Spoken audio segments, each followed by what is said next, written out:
And we are back for the 10th episode of Fireside Chat, That's double digits. now that we've actually hit it. Yeah. Hell yeah. These will all be deleted for something awful that I've said in them at a future date. eh, can't be any worse than anything else we've ever said. Yes, my children will just listen to this and be like, I can't believe my dad was such a moron when he was 35 years old. Like, So, because it's the holiday season, we just finished up Thanksgiving. Christmas is coming around, and it's mostly times when people are like gathered together with family. So I figured let's talk about family films, hell yeah. I'm especially all with about that. Zootopia 2 coming out just a couple days ago. At the point of this recording, it was released 4 days ago, Hell yes. and is Can't wait to see that currently next week. destroying box office records. As it should. Quality movie, from what I understand. Haven't seen it yet, but I think it's going to Yeah, be we good. will be seeing it Wednesday, Hmm. and then we'll do a audio review of it probably Thursday night.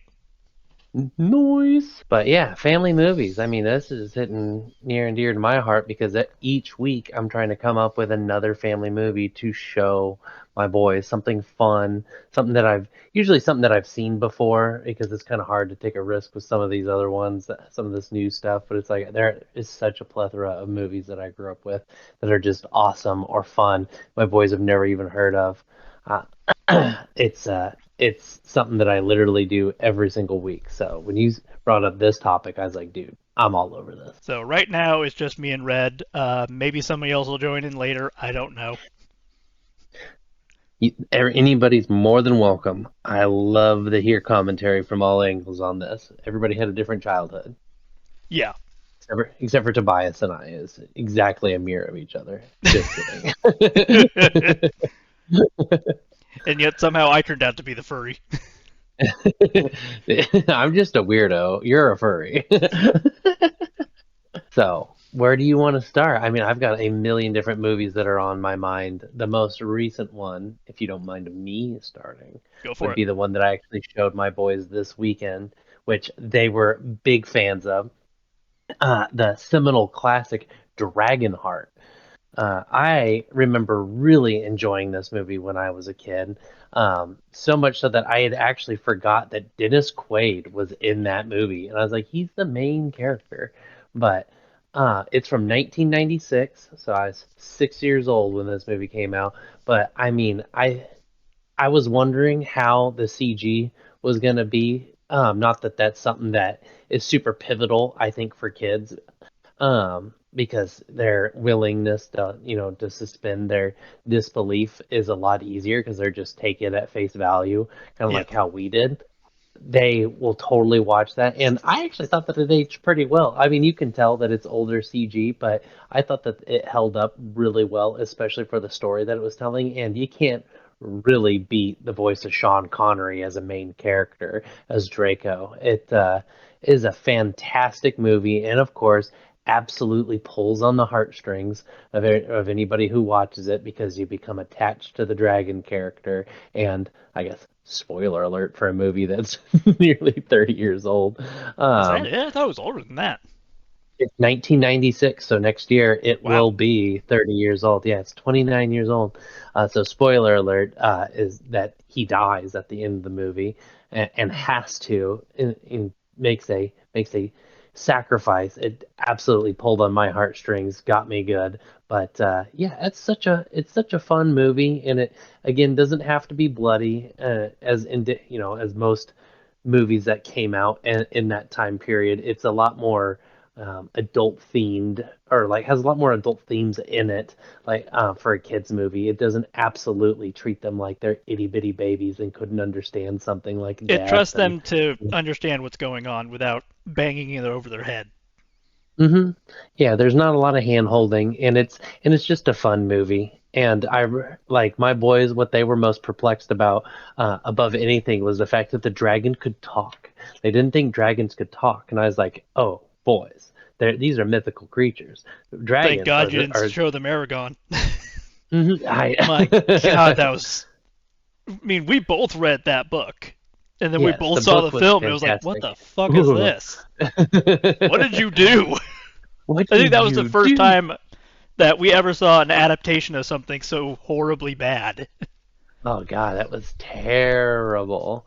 But yeah, I mean the movie itself though is really fantastic. I like how because of the time period that it came out in, like they of course it's a full CG dragon, right? Except for there's some scenes where they're doing practical stuff like when he's in the mouth of the dragon. That scene is all done practically with a giant dragon mouth that he's on. But Makes sense. the explosions and the fires that were coming out from the dragon were all done with real gasoline bombs. So there's some actual like really cool effects that are done with the dragon flying around and stuff getting blown up and lit up on fire is just very awesome. And it's like, practical effects. That's what I'm talking about. I love that kind of stuff. But yeah, Dragonheart, that one was near and dear to me as a kid. And I was telling my family members, especially over the Thanksgiving weekend about how excited I was to show that movie to them and then bringing it up because that's not a movie that comes up like a lot of these other super popular movies from the past. And they were like, "Oh my gosh, I love that movie. I haven't seen that in forever. Oh, I was a big fan of that one." So that one was really cool. Yeah. I So mean, that's what's kind of the one whole that thing is like, you really look at like some of the older family films, it's like, if it's not a major name, a lot of people don't remember it. which is just crazy because I'm like, that is such a fun movie. And I mean, other than the fact that he's the very last dragon, and again, spoiler alert, and that because he dies or whatever, that there are no more dragons and stuff like that, that would have been a fun movie that apparently there are sequels, and I've never Yeah, seen there any are of them. sequels. But I don't know that would how be there are one. sequels if the last dragon died, but you'll figure that one out. It makes money, they figure out a way to make a sequel. That would be one that I would expect that there would be a remake of at least at some point because that's a quality story that they could absolutely mine with a good remake and bring to a new generation if they did if they did something really good with it Well, I mean, the whatever. key word there is make a good remake. Yeah, there we go. I don't think that's uh, possible anymore. Here's one that I thought was a movie that I loved as a kid. Totally forgot that it was rated R and did not realize until I started watching it was Stand By Me. Do you remember that movie? That's I think I've seen parts of that film, but at the same time, I don't think I've seen it all the way through. so I mean But yeah, another it's one of those ones. It's a Stephen King film, yes, yes which it is is. weird when you consider Stephen King's usually known for like horror and stuff like that. You don't think of it Mhm. as like stuff like Stand by Me. Yeah, but he Because also like did you like bring The that up in Green a list of Mile. Stephen King stuff, and they're like, "Wait, Stephen King wrote that?"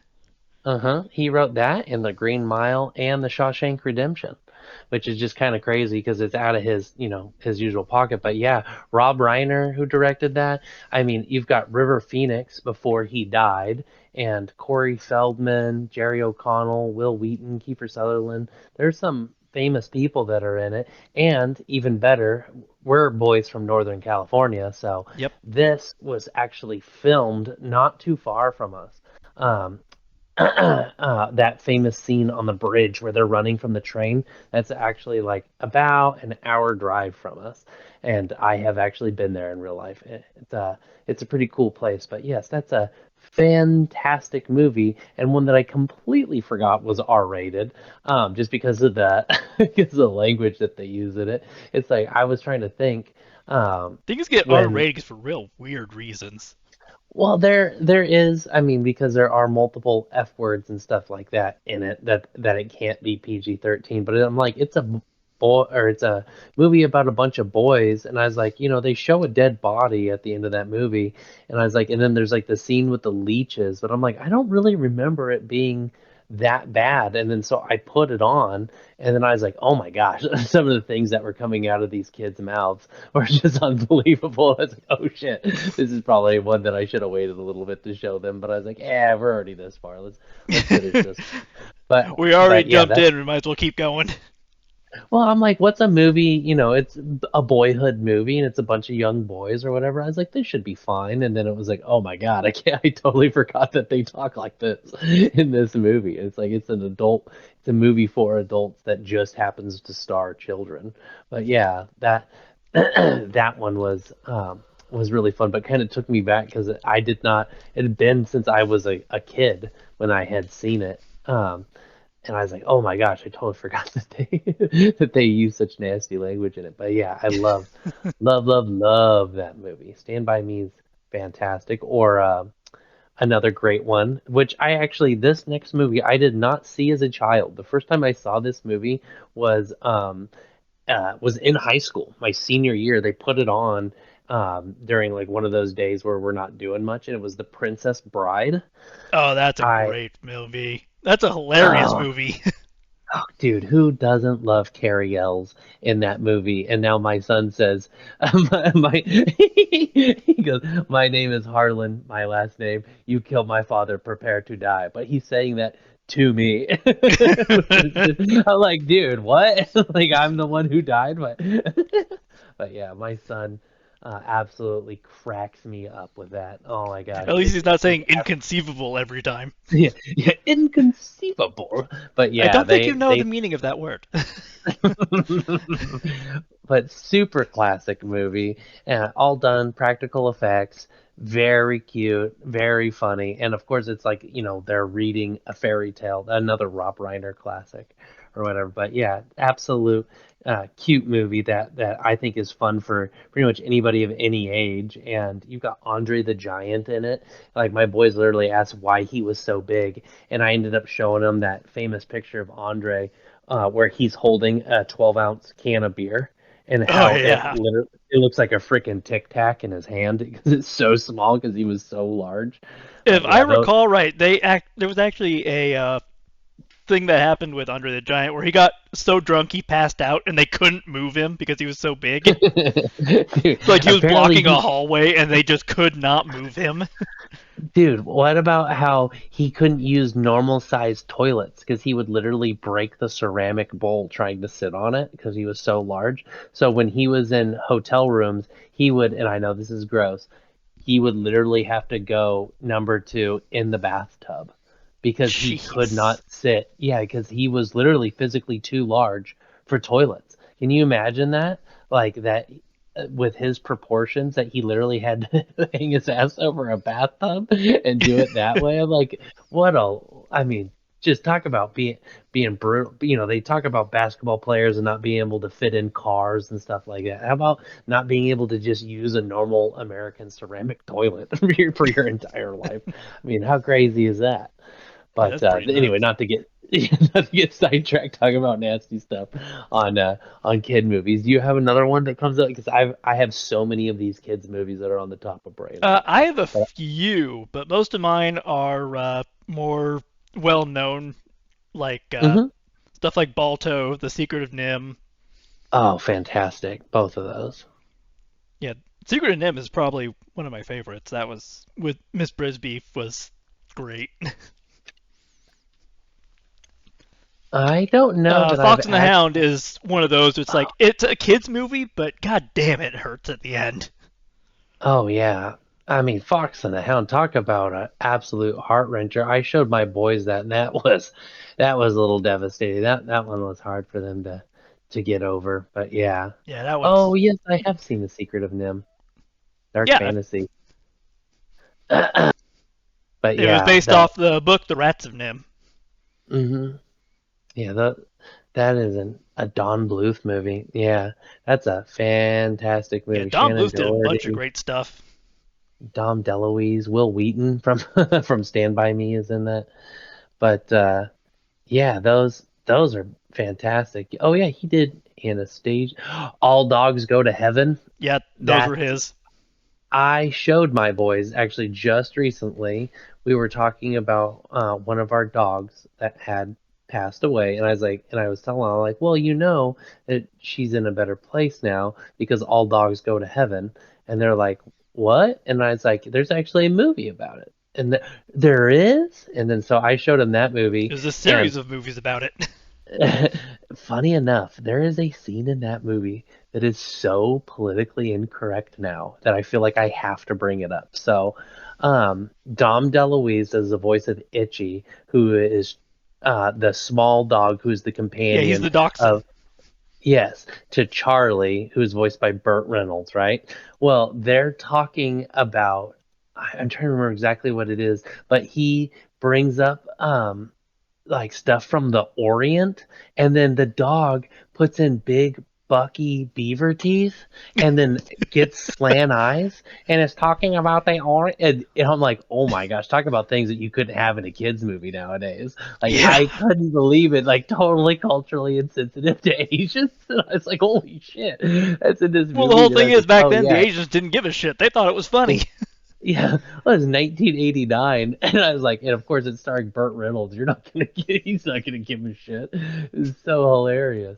But yeah, that movie's really fun, and they really like that.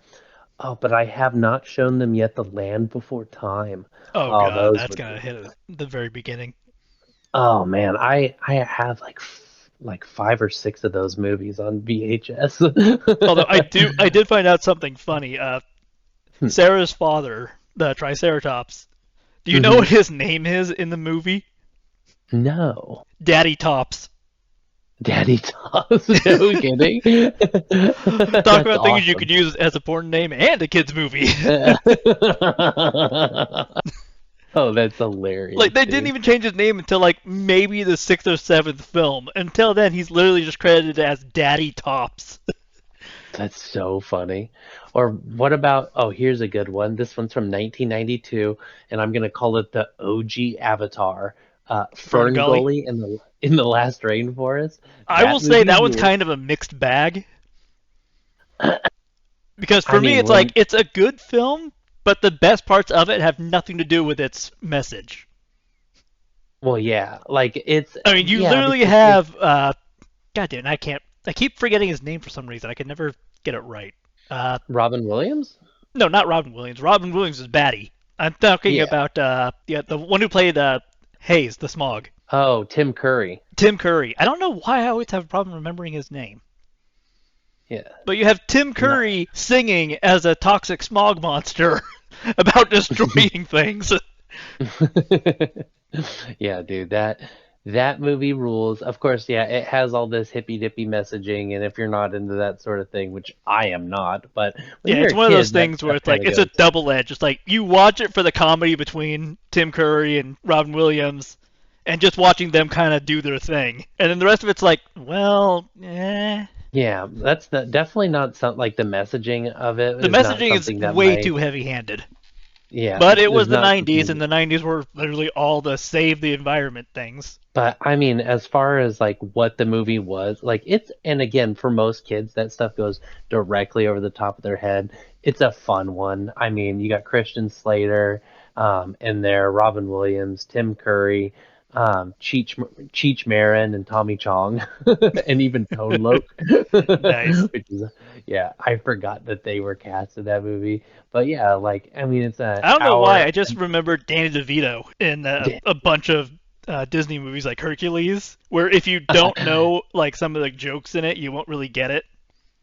Like when he's talking to Hercules, it's like, well, why don't you train me? 2 words, kid. I am retired. But here's the thing: in Greek, all that is 2 words. It's not 3. Oh, that's awesome. I So if did you not didn't know know that. Greek, that's you wouldn't understand that joke. But it also shows Hercules counting on his fingers, like, wait a minute. I am retired.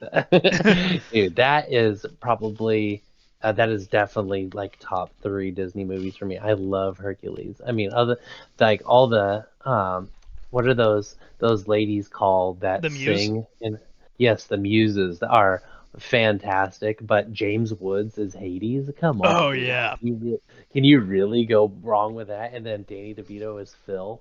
Well, the whole I thing is mean, he's not even really like an actual villain. I mean, James Woods is literally just like, okay, I have to complete this contract. It has to be done, and you signed it. yep. He's literally Well, just a and guy trying to do his job. he is the king of the underworld. But Yes, the casting of that fantastic. It's fun. The music's great. Great characters, and plus, bringing in like Greek mythology into that for little kids, I think is really like a cool introduction I into mean, those you concepts. you kind of can't give them the real Greek mythology. You kind of have to give them the censored version. Yeah. Well, Because I mean, that's 90% of Greek mythology is, and then Zeus had sex with this person disguised as that's an what. animal. And I don't think that's a good way to start out kids. Yeah. By the way, Zeus is a rapist. You're like, what? Like, not a good one. You're absolutely right. But yeah, that's a really fun movie, and some of the other ones that popped up in my head because I've been trying to show my kids movies from the '90s. So I just showed them this weekend before last, and then guess who ended up having to go get a baseball glove for each of them was The Sandlot. Absolutely loved that movie as a kid. Thought it was fun.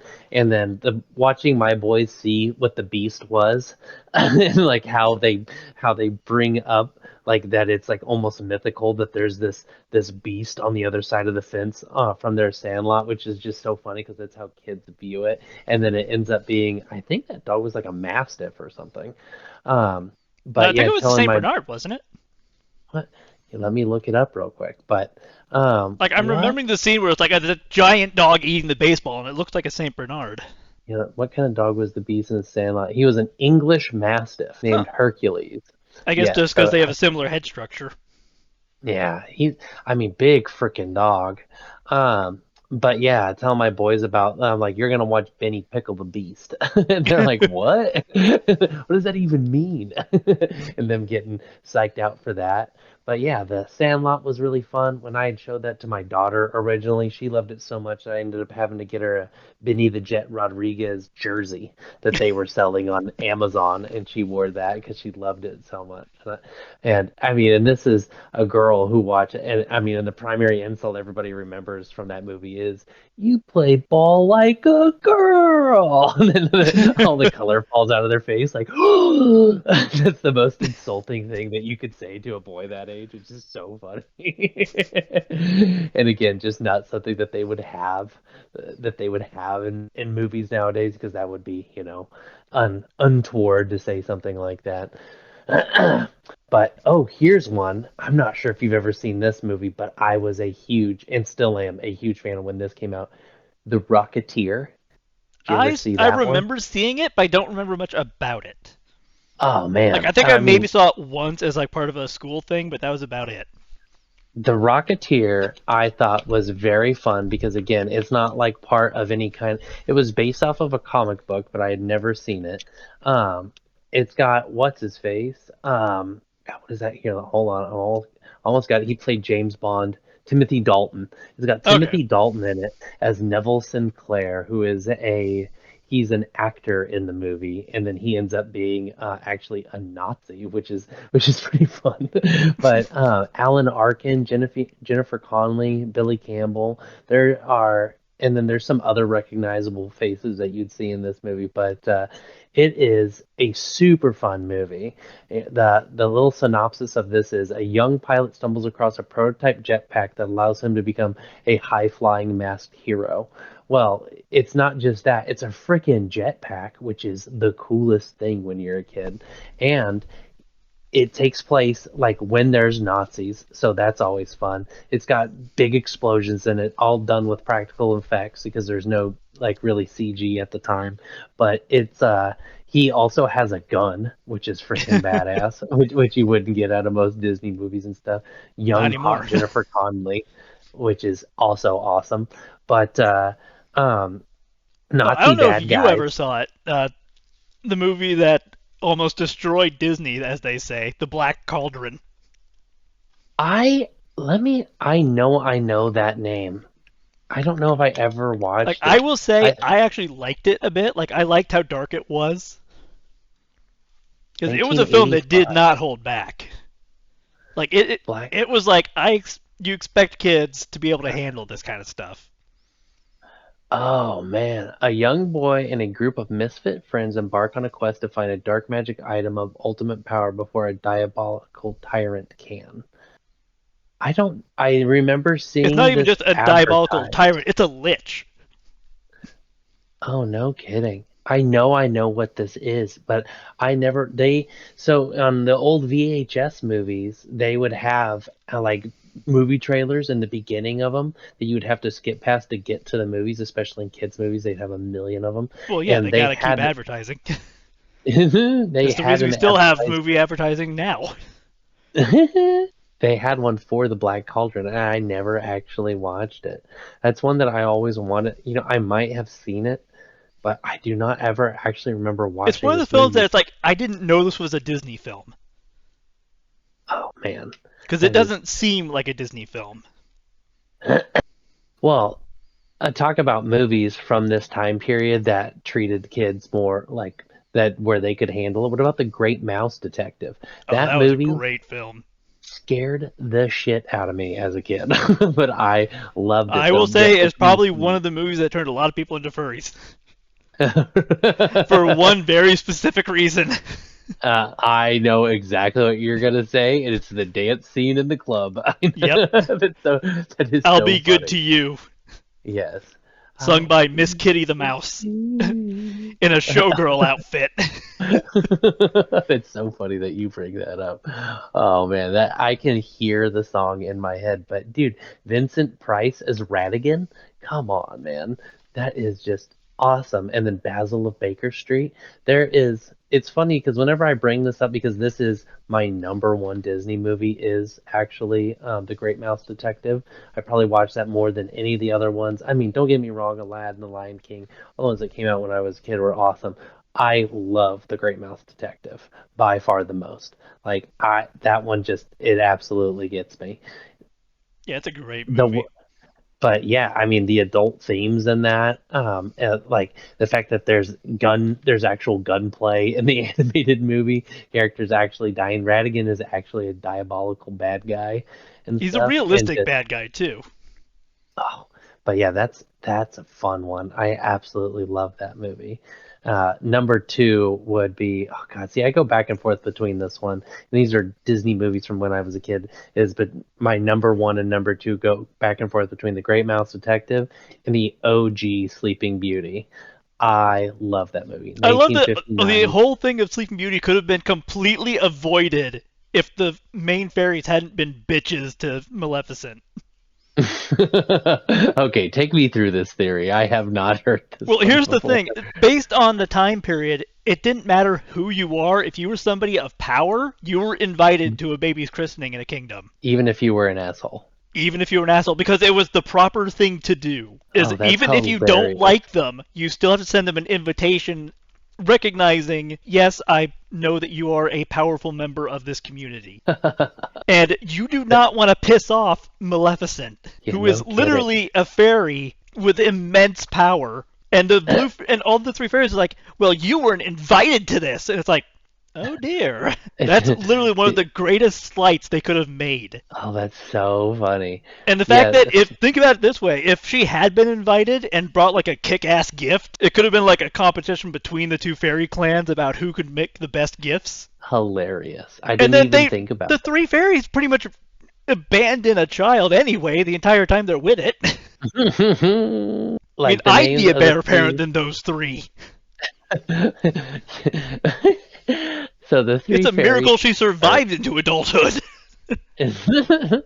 their names are Flora, Fauna, and Merryweather, which I just love. I love the voice of the original Maleficent. Her name is Eleanor Audley. And then, of course, Princess Aurora, my favorite Disney princess, and Prince Philip. I mean, talk about, again, things that they just wouldn't put in modern kids' movies. What about the two kings, the parents of Prince Philip and Princess Aurora, getting piss drunk and falling over, and then the lute player constantly stealing their booze and getting hammered under the table and not being able to play. I mean, you can tell it is a product of its time, 1959, because those are again things that you wouldn't see. Yeah, it And was a fun film. And then Maleficent's whole line at the end when she's transforming. hmm Now you have to deal with me, O Prince, and all the powers of hell. yes, of hell, and then Yeah, yeah, just that and dramatic line reading. Like you would not Oh, get that in a family movie today. no, and the fact that he kills her with a sword, like awesome, absolutely awesome. And then I love, of course, I saw one of the behind the scenes of it that was on the VHS back in the day, where they're showing how they used guys fighting with actual swords to inspire the animation to make it look more realistic and stuff. So that I thought that that was just brought a whole new element to that animation because it doesn't look fake as far Disney as did like that a how lot when they were starting out. or what about Prince Philip kissing a sleeping woman? Things that you cannot have Well, it's nowadays. still cleaner than the original fairy tale. A lot Yeah. cleaner. Considering the original has Aurora having two kids while still being asleep. Oh Jesus. Yeah. He died for seconds. Holy shit. That's insane. Dude, Yeah. the actual original, those original Grim German fairy fairy tales are tales called that for a reason. are gnarly. That's so funny. But yeah, that I loved that movie as a kid. Thought that it was great. But I mean, there we could talk about Disney movies all day. Well, But Disney was for a very long time considered the family company. It was like if it's made by Disney, it is definitely appropriate for my family to watch. Not I mean, anymore, but it used to be. well, and deservedly so back in the day. I still But I love mean, that there. Disney had this whole thing where they were making the giant bold move of going from G to PG. Ooh. And the I movie that did that was called The Black Hole. don't think I've ever seen that. It's a it's actually a really good film. It's a very strange film. The Black Hole. Yeah, it Interesting. was essentially parents were upset because they were convinced that because it was a PG film, there was going to be all this cursing and violence because PG-13 wasn't a thing yet. Oh my So gosh. you had G, PG, and R, and they were assuming that because Disney was going PG, it would be full of all this cursing and violence, and they were threatening to boycott the company. That's crazy. That's hilarious. So the Black Hole 1979. Yep, that Wow. was the I have first never. PG movie Disney ever made. Holy cow. Budget of $20 million plus another 6 million in advertising back in the day, and I've never freaking heard of it. That's The end crazy. is trippy as hell. But it's also because they had like three different endings and they didn't know which one to use at the time. Oh, dude, that's wild. If you really want to look into it, Good Bad Flicks has a thing called the Exploring series, and they go into all the background and details of that. So I'd definitely recommend that channel if you want to go look up the details on like how that film was made and what they wanted to do and the entire process of making it up to its release. So the Black Hole, yeah, I had never even heard of that movie. But Disney wasn't the only one who was making badass movies. Well, not back in 1979, but I think a fun one that was made in, I believe that, yeah, in the year 2000 by DreamWorks is The Road to El Dorado. Oh I yes. I'm a big fan of that movie. Oh, a I lot of thought that people were a big fan of that movie for two very specific reasons. I you just need to are. say one name and you will guaranteed why. Shell. Yeah. It I is mean, it's so literally funny. the rogue and the bard go on an adventure together. Hmm. Oh my God, that is hilarious. Yes, and I forgot that they were voiced by Kevin Kline and Kenneth Branagh, both actually very talented, extremely talented actors. Especially Kenneth Branagh. I mean, talking about a great director and everything too. He did my favorite version of Hamlet, but yeah, that's Tulio and Miguel. Yeah. Kevin Kline is always hilarious, especially in movies in the 90s. But yeah, I absolutely love that one. That's a great DreamWorks movie. Before they did, they got super huge doing stuff like Shrek and whatnot. Yeah, But Shrek was yeah, a surprise hit for them. oh Especially if man, you look at what it was originally supposed to look like. I have not seen what it's It originally is supposed to look like. bad. Oh, really? Yeah, it is insane the difference. It's like the difference between the Sonic movie, what they wanted to do with the concept, and the actual release of how Sonic Oh, looked. It's at that that's level of hilarious. why did you think that was a good idea at the time? Nightmare fuel. Yeah, Oh, I did not know this till looking at the cast of The Road to El Dorado is the narrator is Elton John. nice. Interesting. I did I not mean, that's know some that. big voice money right there. Oh, yeah, no shit. The amount of money that guy makes off his voice is insane, and just the fact that he's a freaking narrator for the movie. But I remember that one being really fun and showing. I had shown my daughter that. I don't think I've shown that one to my sons, but that I'm a big fan of that one. Another one that But if you look at it and you didn't know it wasn't Disney, Atlantis: The Lost Empire. ooh, that's a fun movie. I like It's a that one a very lot. underrated Disney film. I like the But guy like with the just mustache looking who at it, blows you shit wouldn't up. think it was a Disney film because it doesn't match their style. It looks more like a DreamWorks film. Who made that? Was it DreamWorks? No, it was Disney. Disney actually made that movie. No shit. That's crazy. Oh, of course I should have brought this up because we had talked about when we were talking about Halloween movies was Scooby Doo on Zombie Island. Oh The hell yes. super fun movie for kids, and not one that you have to just watch during Halloween time. I mean, No, you can my watch it boys, anytime. It's a Scooby Doo movie. You can watch them anytime. yeah, But it was also the my boy, start of what I call the Scooby Doo quadrilogy. Because you hit had me with it. Scooby Doo on Zombie Island, Scooby Doo and the Witch's Ghost, Scooby Hmm. Doo and the Space Invaders, and then Scooby Doo and the Cyber Chase. Oh, all All four of fantastic. those are made by the same team, by the same animation team. Oh, that's awesome. I know I've seen all of those. I have yet to show all of those to my boys, but yes, we've watched Scooby-Doo on Zombie Island and listened to the soundtrack for it about 8,000 times Yeah, already. Witch's Ghost has Tim Curry in it, Oh, nice. playing a writer who is based off. I think he's supposed to be based off H.P. Lovecraft, but his name is Ravencroft instead. Oh, that's hilarious. Oh, another good one from Disney that a lot of people probably don't know is from Disney, Treasure Planet. Oh, yeah. That I remember that movie. Yeah, That that's was also a Disney film. I put that in the same category as the Atlantis movie. Very fun. That one's all spaced out. Well, Um, here's the thing: those movies were critical and commercial flops, yes, like which John is Carter of really Mars. weird in hindsight. It's like looking back at like some of John Carpenter's early stuff. It's like, how is this not successful? Yeah.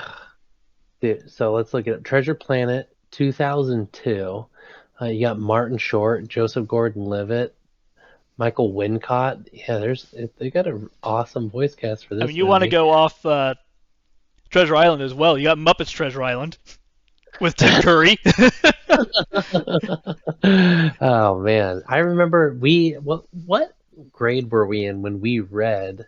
Because we did that at the same middle school. Was read Treasure Island. I think I we were like don't sixth recall. or seventh grade when we read that.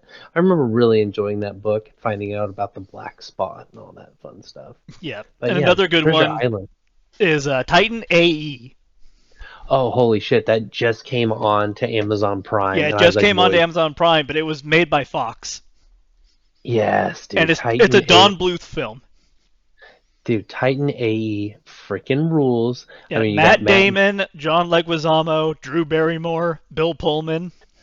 Jim Brewer. I forgot Jim Brewer does a voice of a character in Yeah, that. Janine Garofalo. yeah. Oh I man, love her character as Sith, yeah, dude. but I also Nathan love Lane. I can't remember his name, but the turtle character who winds up Um, being with Sith. yes. But I still love the line. It's like right before it's like you think he's dying. It's like I just need to take a little nap. And then later Yeah. on, he comes in and saves the day. Like I finished my nap. Oh my gosh, dude, I And love just the that movie. effects of Titan A, looking at the dredge, like the pure energy beings they made for that film. God, I remember being a kid and watching that the advertisements for that on TV. I wanted to see it in the movie theater so bad, but didn't have the chance to. And then, but when it came out, we bought it on VHS again because I'm old. This movie was so much fun. I watched that one a lot. But yeah, the year 2000. This is a pre 9/11 Yeah. space movie. Oh man, I absolutely love this movie. And Okay, it, like I Goon. said, it Goon just was came the character, was the Goon. turtle guy. So John Leguizamo Comes in at the end of the day after finishing a nap. Oh, that's hilarious. Dude, and again, Tone Loc is in this movie as well. He's also in Ace Ventura, which is a fun, especially the second one. Not so much the first one, but the second one, When Jim Nature Cummings is Calls. in it too, Oh, really? as Chowquin, Kale's overseer at Tau 14. Oh, no shit. That is I mean, awesome. he's an asshole, but he's still in the film. But I mean, his literal yes, character synopsis is he's openly biased against humans. typical. So that now that you said, because you said that this was made by Fox, the Spider-Man Into the Spider-Verse and Across the Spider-Verse both were made by Fox. I know that you said that you hadn't seen these before the No, I have not seen podcast. them. I mean, a lot of people, I think, were turned off by the idea of having Miles Morales as your Spider-Man versus Peter Parker. It is, they are both absolutely fantastic movies, and I actually could not believe how, like, I watched the Into the Spider-Verse, because it was made by Sony Picture Animation. I watched the first one, just was like, okay, we'll watch the animated Spider-Man movie, and I was like, holy shit, that was a really good movie. And I thought that was fun. You know, they have Spider Pig, and then there's the black and like Spider Noir, who's voiced by Nicolas Cage and stuff. Of There's course. a bunch of the different versions of Spider-Man are really fun and really funny. John Mulaney is Spider Ham and stuff like that. It's very fun, but they actually, when the sequel came out, I was excited to see it. And Across the Spider Verse is, like, no joke, one of the best movies to come out in since the 2000s. I was absolutely blown away. I would recommend that movie to anybody at all, no matter the age or anything. I would say you don't have to have seen the first one, but it is the animation quality and style are so, it is unlike anything I had ever seen before. And it's funny. It's actually worth being over 2 hours long. It was not a movie that I wanted to end. And the bad guy is actually intriguing and interesting. All the different spider worlds that they're going into and the different animation styles and stuff. There's so much great humor and quality voice acting, a story that's worth telling. And Miles Morales is actually a very compelling Spider-Man. I thought that, because I never read the comics. I had no interactions with Miles as Spider-Man at all. I just knew that there was a Puerto Rican Spider-Man, and he is fantastic. He made me a huge fan of it, of his character. And there is, Peter Parker is actually in both movies, but he's an older Spider-Man because he's from a different Spider-Verse or whatever. But yes, those, both of those movies are so well done. I could not recommend them enough, especially Across the Spider-Verse. That movie is phenomenal. It is so well done. And those are Sony Picture Animations. I am actually very eagerly and anticipating, because of the, again, spoiler alert here, the cliffhanger ending, which I will not be discussing, at the end of Across the Spider-Verse, that they set up for another movie. And there has been a shitload of delays in that one coming out. I don't know when it's supposed to come out. It was originally supposed, I think it was supposed to have already been released, but they were having some problems with the production of that movie, with the quality of animation and the long work hours and stuff. I think that there's something going on there, but the third Spider-Verse movie is going to be awesome. At least I hope. But the first two were absolutely amazing. Well, it depends on how much studio interference there is, which seems to be Oh, a common issue now with family movies nowadays. Is they're too busy pushing messages and make a good movie. oh shit! Here we go. So I just looked up when the new release date of the third Spider-Verse movie is going to be June 25th, 2027. So I have like a year and a half before I get to see that movie. Oh my god. Yeah, it was moved from earlier in 2024 date to 2027. It's delayed 3 years. Holy shit. But yeah, dude, Oh, the still a shorter spot. time between it than Zootopia and Zootopia 2. I know 9 years is a crazy amount of time 9 years, for. and most of the beginning of that, Disney America wasn't doing shit with it. I don't understand like why when they had such an awesome new IP, why they're like, okay, let's greenlit all these. Because think about all the shitty Disney movies that came out in the interim Yeah, from when that movie came out. It's like how many live action versions that they did, like the live action Mulan that had real life slaves in it. Um, yeah. it's crazy.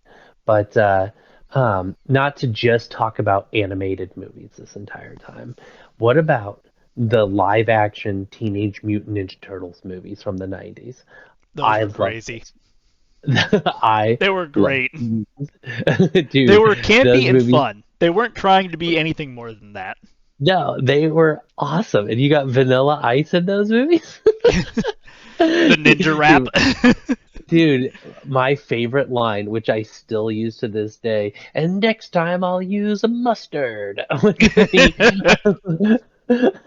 I think that's in the second one, The Secret of the Ooze.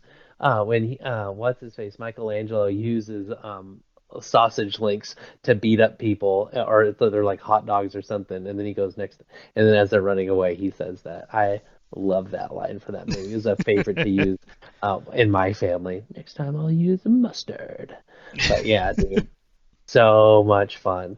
Um, but of course, I mean, if we're talking about kids' movies that aren't technically quote unquote kids' movies, that I think every kid has seen them or at least should see them, is the Jurassic Park movies.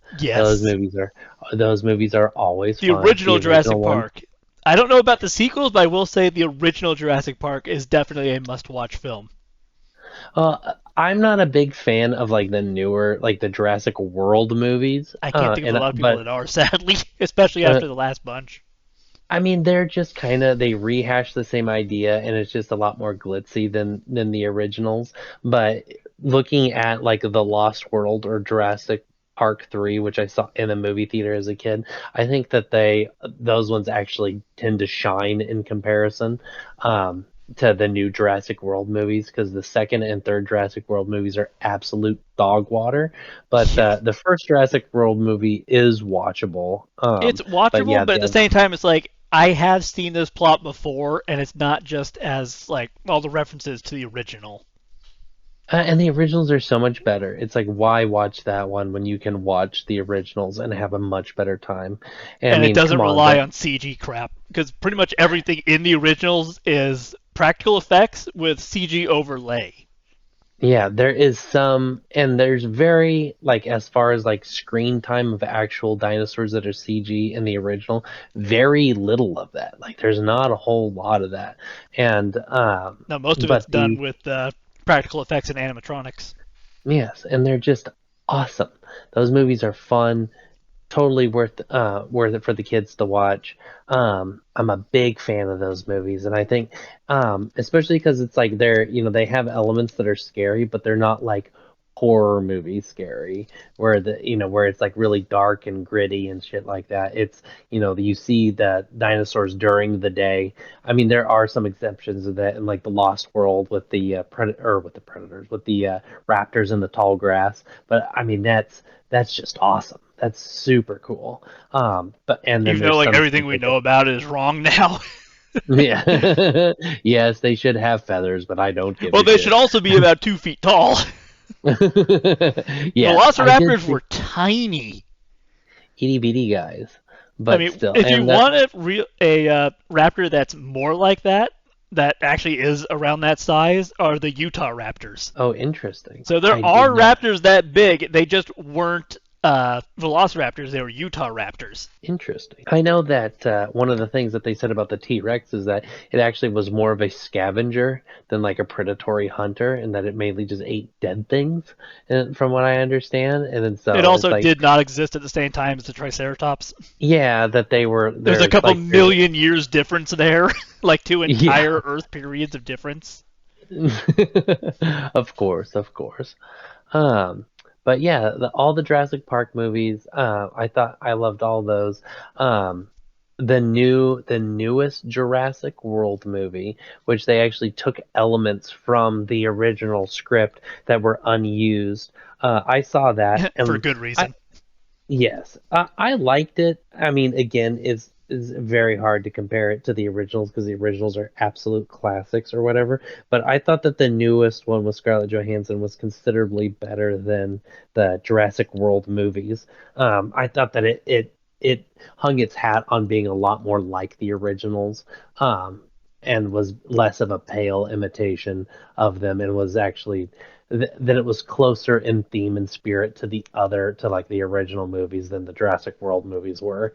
Um, but again, it's not. I give it like a 6 out of 10 sort of thing. Like it's better than just an absolute mid movie, but it's nowhere near like what the originals were. But still, fun movie. um, but if we're going to talk about old classic live action series that are great for kids, you can't leave out the Indiana Jones movies. The Oh original yes. trilogy of Indy movies are so fun. And I mean, that punch sound effect still hits me in the nuts. I love how punchy that movie is. And watching Indy beat the shit out of people. And of course, like, there's so many classic scenes of Harrison Ford, like as people who are familiar with that series at all, the scene where the guy's twirling around the sword and then Indy just levels his gun and shoots the guy. If I'm not mistaken, it was because he was sick on Yeah, he set. had And I don't think, was it diphtheria or dysentery? I think it was dysentery. yeah, he had something that Yeah, he he had had caught something while where they were he making a literally scene, had to be in like the bathroom like all the time. and that's why he's so pale and sweaty Yeah.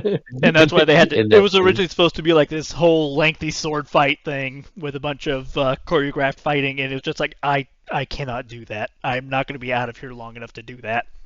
Yes, So they just went with the shooting fantastic. scene, and what was originally kind of thrown off as like, yeah, I guess we'll have to do this, turned into like one of the most iconic scenes in movies. Dude, what about, I mean, there's so many, of course, the boulder and some of that stuff.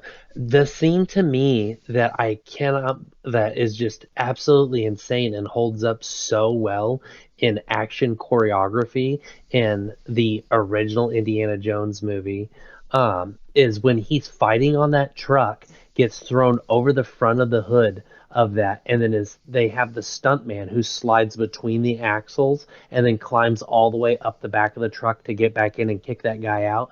That scene is so badass because it's all done again practically, and with a real stuntman like Practical doing a always lot of these. beats CG. Oh, it's so awesome. And I was like, holy shit. When you haven't seen that movie in a long, like for my viewing experience, I hadn't seen it since I was a kid and watched it, a couple of years ago for the first time in a long time. Because I remember really enjoying The Last Crusade as a kid, and I watched that one more than any of the other ones. Um, Watching that first one again, I was like, holy shit, dude, the stunts in this are amazing. Like, they're so freaking cool. Because, I mean, we all remember the boulder, but like that one and all the stunt work in that movie is just mwah, chef's kiss. It's fan freaking tastic. But yeah, the Indiana Jones movies, all really amazing. Like they need our recommendation. But of course, Yeah. how lest we It's not like not they're forget. classics for a reason. Yeah, another classic trilogy that I'm glad that they haven't touched is Back to the Future. Marty McFly, dude. Who doesn't love those movies? And I like how it took to the sequel for them to actually go to the future. They don't go back to the future. They don't even go to the future in the first one. They go back in time. But uh but yeah, I love the Back to the Future movies. I actually just watched that trilogy again recently within the last couple of months. Totally holds up. And Marty McFly's Toyota is the coolest Toyota of all time at the end of the first movie. They sold so many of those goddamn trucks after that movie came out. And now that version of the Toyota truck is like mythical for Toyota owners because it's so badass. It is so cool. And I love that Biff is cleaning it for him when he gets back. But yes, I love the Back to the Future, and of course, like the relationship between his character Marty McFly and Biff Tannen, and how even back in time in the in the third movie when they're in the Old West, there's a Biff Tannen there too. It's so funny. I just love that shit. I those movies I think are so much fun. And then he makes a time traveling train. Yeah, dude, it's just awesome, just awesome.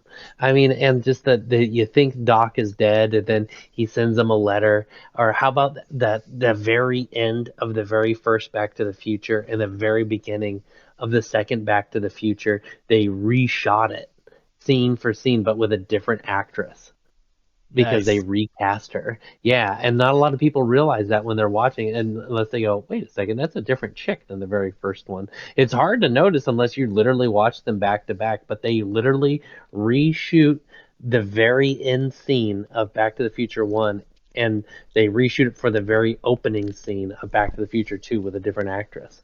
But yeah, they had a different actor playing Marty McFly than Michael J. Fox, but nobody liked him, and they didn't like his delivery, and they shit canned him, and then brought him in. But yeah, dude, those movies were super fun as a kid. Really into them. But here's one that's not from the '80s that I think is from my childhood in the '90s, which I think is the greatest era of filmmaking. Mouse Hunt. Have you seen Oh yes, Mouse I Hunt do with remember that Nathan one. Lane? Yes, I I remember that one. I showed that movie to my boys. Absolutely holds up and it totally kicks ass. That movie is hysterical, and my boys love the fact that the mouse ended up working with them at the end of the movie, and then make and helps them make string cheese and stuff. And of course, a cameo by Christopher Walken in that movie.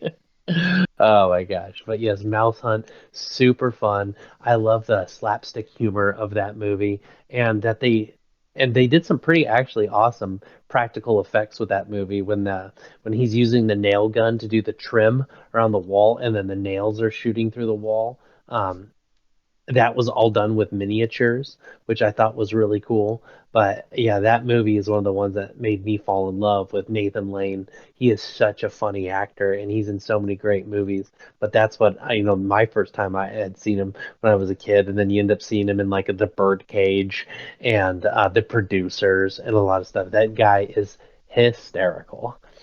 Oh yeah. But I mean, I can go on this rant for days. Another one that I loved when I was a kid, and we already brought him up, Carrie Ells in The Princess Bride is my favorite Carrie Ells movie, and no, it's not Saw. It's I Robin think those are Hood, like Men the in only things Tights. he's known for at this point, isn't it? Besides Robin Hood Men in Tights. Yeah, dude, Robin Hood, Men in Robin Hood Tights, Men in dude. Tights, Princess Bride, and Saw are like the only things he's known for. Dude, Robin Hood Men in Tights is so awesome and so funny. I mean, a classic Mel Brooks movie has one of my favorite comedic lines of all time. When they actually meet Mel Brooks's character, where he's like, "I'm a mohel. What's that?" He's like, "I do the circumcisions," and he's like, "We'll have to do that to break out the sacramental wine." And then the guy's like, "Oh, I want one. I want one." And then you hear a guy in the background go, "I'll take two." In fact, it's a little guillotine. Oh, dude, so hilarious. Oh my God, it's so funny. And then Dave Chappelle's character in that movie, and he's the only one that's not wearing like one of their the Lord Fauntleroy hats. Like he's wearing a baseball cap that's green and turned backwards. And, or like, what about when they repossess his castle and then a Blinken is left there, and he's like, and then like they took the castle. He's like, I thought I felt a draft. Such a fun, funny movie. I mean, I still love the end. It's absolutely like, call the locksmith. fantastic. Yeah, dude. Oh, so funny. To break into her chastity belt. So hilarious. Achoo, no, bless you. No, Achoo is my name. Oh man, God, I absolutely loved that movie. Thought it was so fun and funny as a kid, and absolutely I think it's holds one of up. the few Mel Brooks films that you can really show kids. Yes, Like you absolutely. could maybe get away with Spaceballs, Yeah, but I I think don't they think you use. could get away with like Blazing Saddles showing that to kids.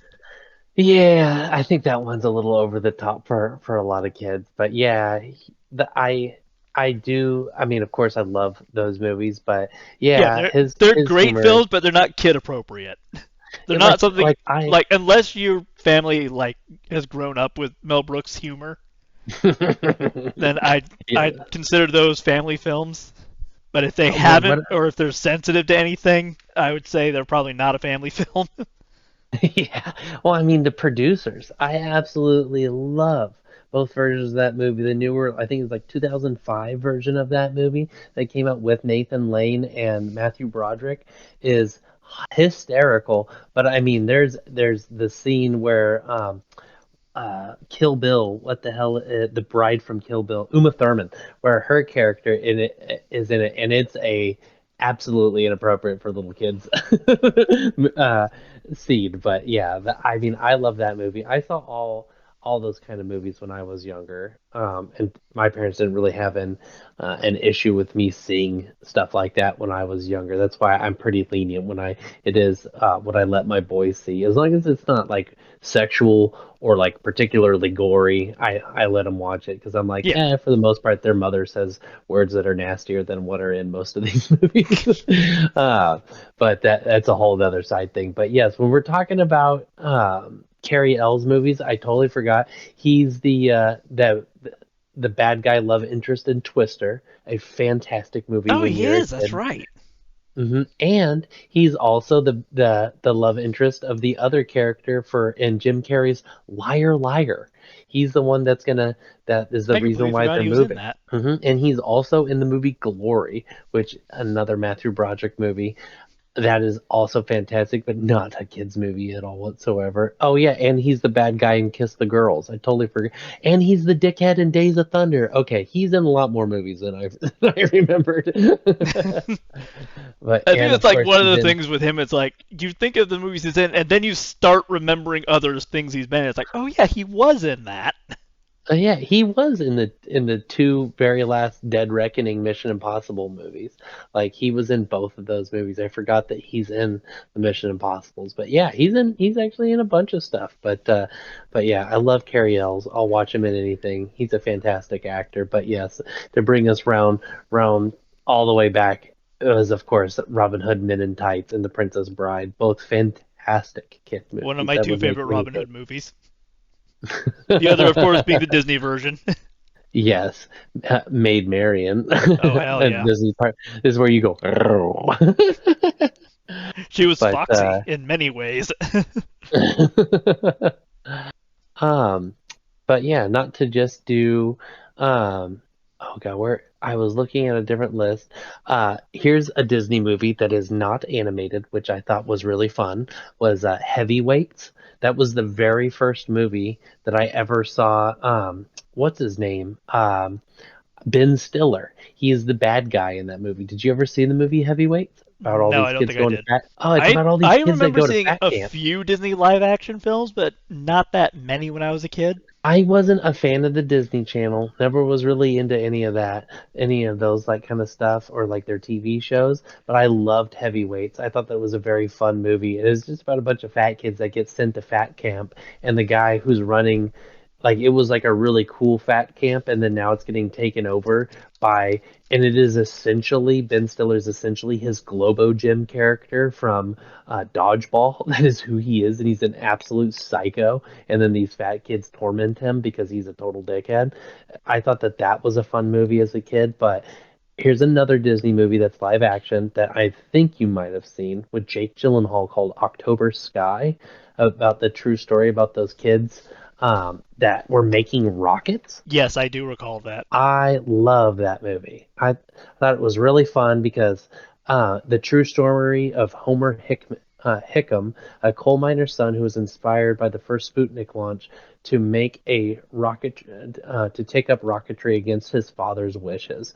His dad, who is played by Chris Cooper, who is the quote unquote bad guy for the movie American Beauty, is he's fantastic in that movie. Laura Dern as his mother. This is Jake Gyllenhaal's really young in this movie, um, and it's in the 50s, and he watches the Sputnik launch, and then ends up getting into rocketry, and then at first they're just blowing up shit on accident, and then he's making more and more advanced rockets, where his dad wants him to basically be a coal miner and doesn't understand like the gravity hall of what he is what he's getting into and how cool it is. But I remember really enjoying that movie as a kid and thought that that one was really fun because again, I mean, you're watching kids build rockets and blow shit up. And young Jake Gyllenhaal, I mean, he's such a fantastic actor. But uh, but yeah, I mean, I think that Disney made a lot of worthwhile live action movies, and if I'm not mistaken, the original Jumanji is a with Robin Williams. If I'm not mistaken, isn't that a Disney I movie think it or is. very fun It live could. action It's either movie? Disney or Fox. But yeah, let me see who made that. But yeah, there's I think that that one's worth watching. I mean, other than just some of the awesome practical effects, some funny early CG stuff, but I thought that that one was a really fun one when I was a kid. And of course, Mrs. Doubtfire. I mean, come on. I think that I don't think it was a Disney film. oh really? Well, it's not on Disney Plus anyway. It's Okay, on Philo. I don't know what the hell that interesting. is. But yeah, just looking at most Robin Williams movies from the 90s, Mrs. Doubtfire was a really fun one. I absolutely loved that movie as a kid. Um, and I thought that it holds up really well. Of course, there's things in it that are, supposedly inappropriate or that you wouldn't want your kids to see or whatever, but They say that about I everything now. yeah, but I really liked that movie. Um, and I never No, it was released by TriStar, no shit. so No kidding. technically it's owned by Sony. No kidding. I thought that that was a Well, it Disney was movie for some distributed reason. by Sony. Well, So no, Jumanji is not a Disney series. It is a TriStar series. and then what is it? It's what is it? It's basically Jumanji in space. Zathura. Yeah, Zathura: A Space Adventure, which is I thought that. also a TriStar Pictures. Oh, that's hilarious. They were both Um, released by Sony. it's so funny. The movie that Robin Williams did after Jumanji was The Birdcage. That's so funny.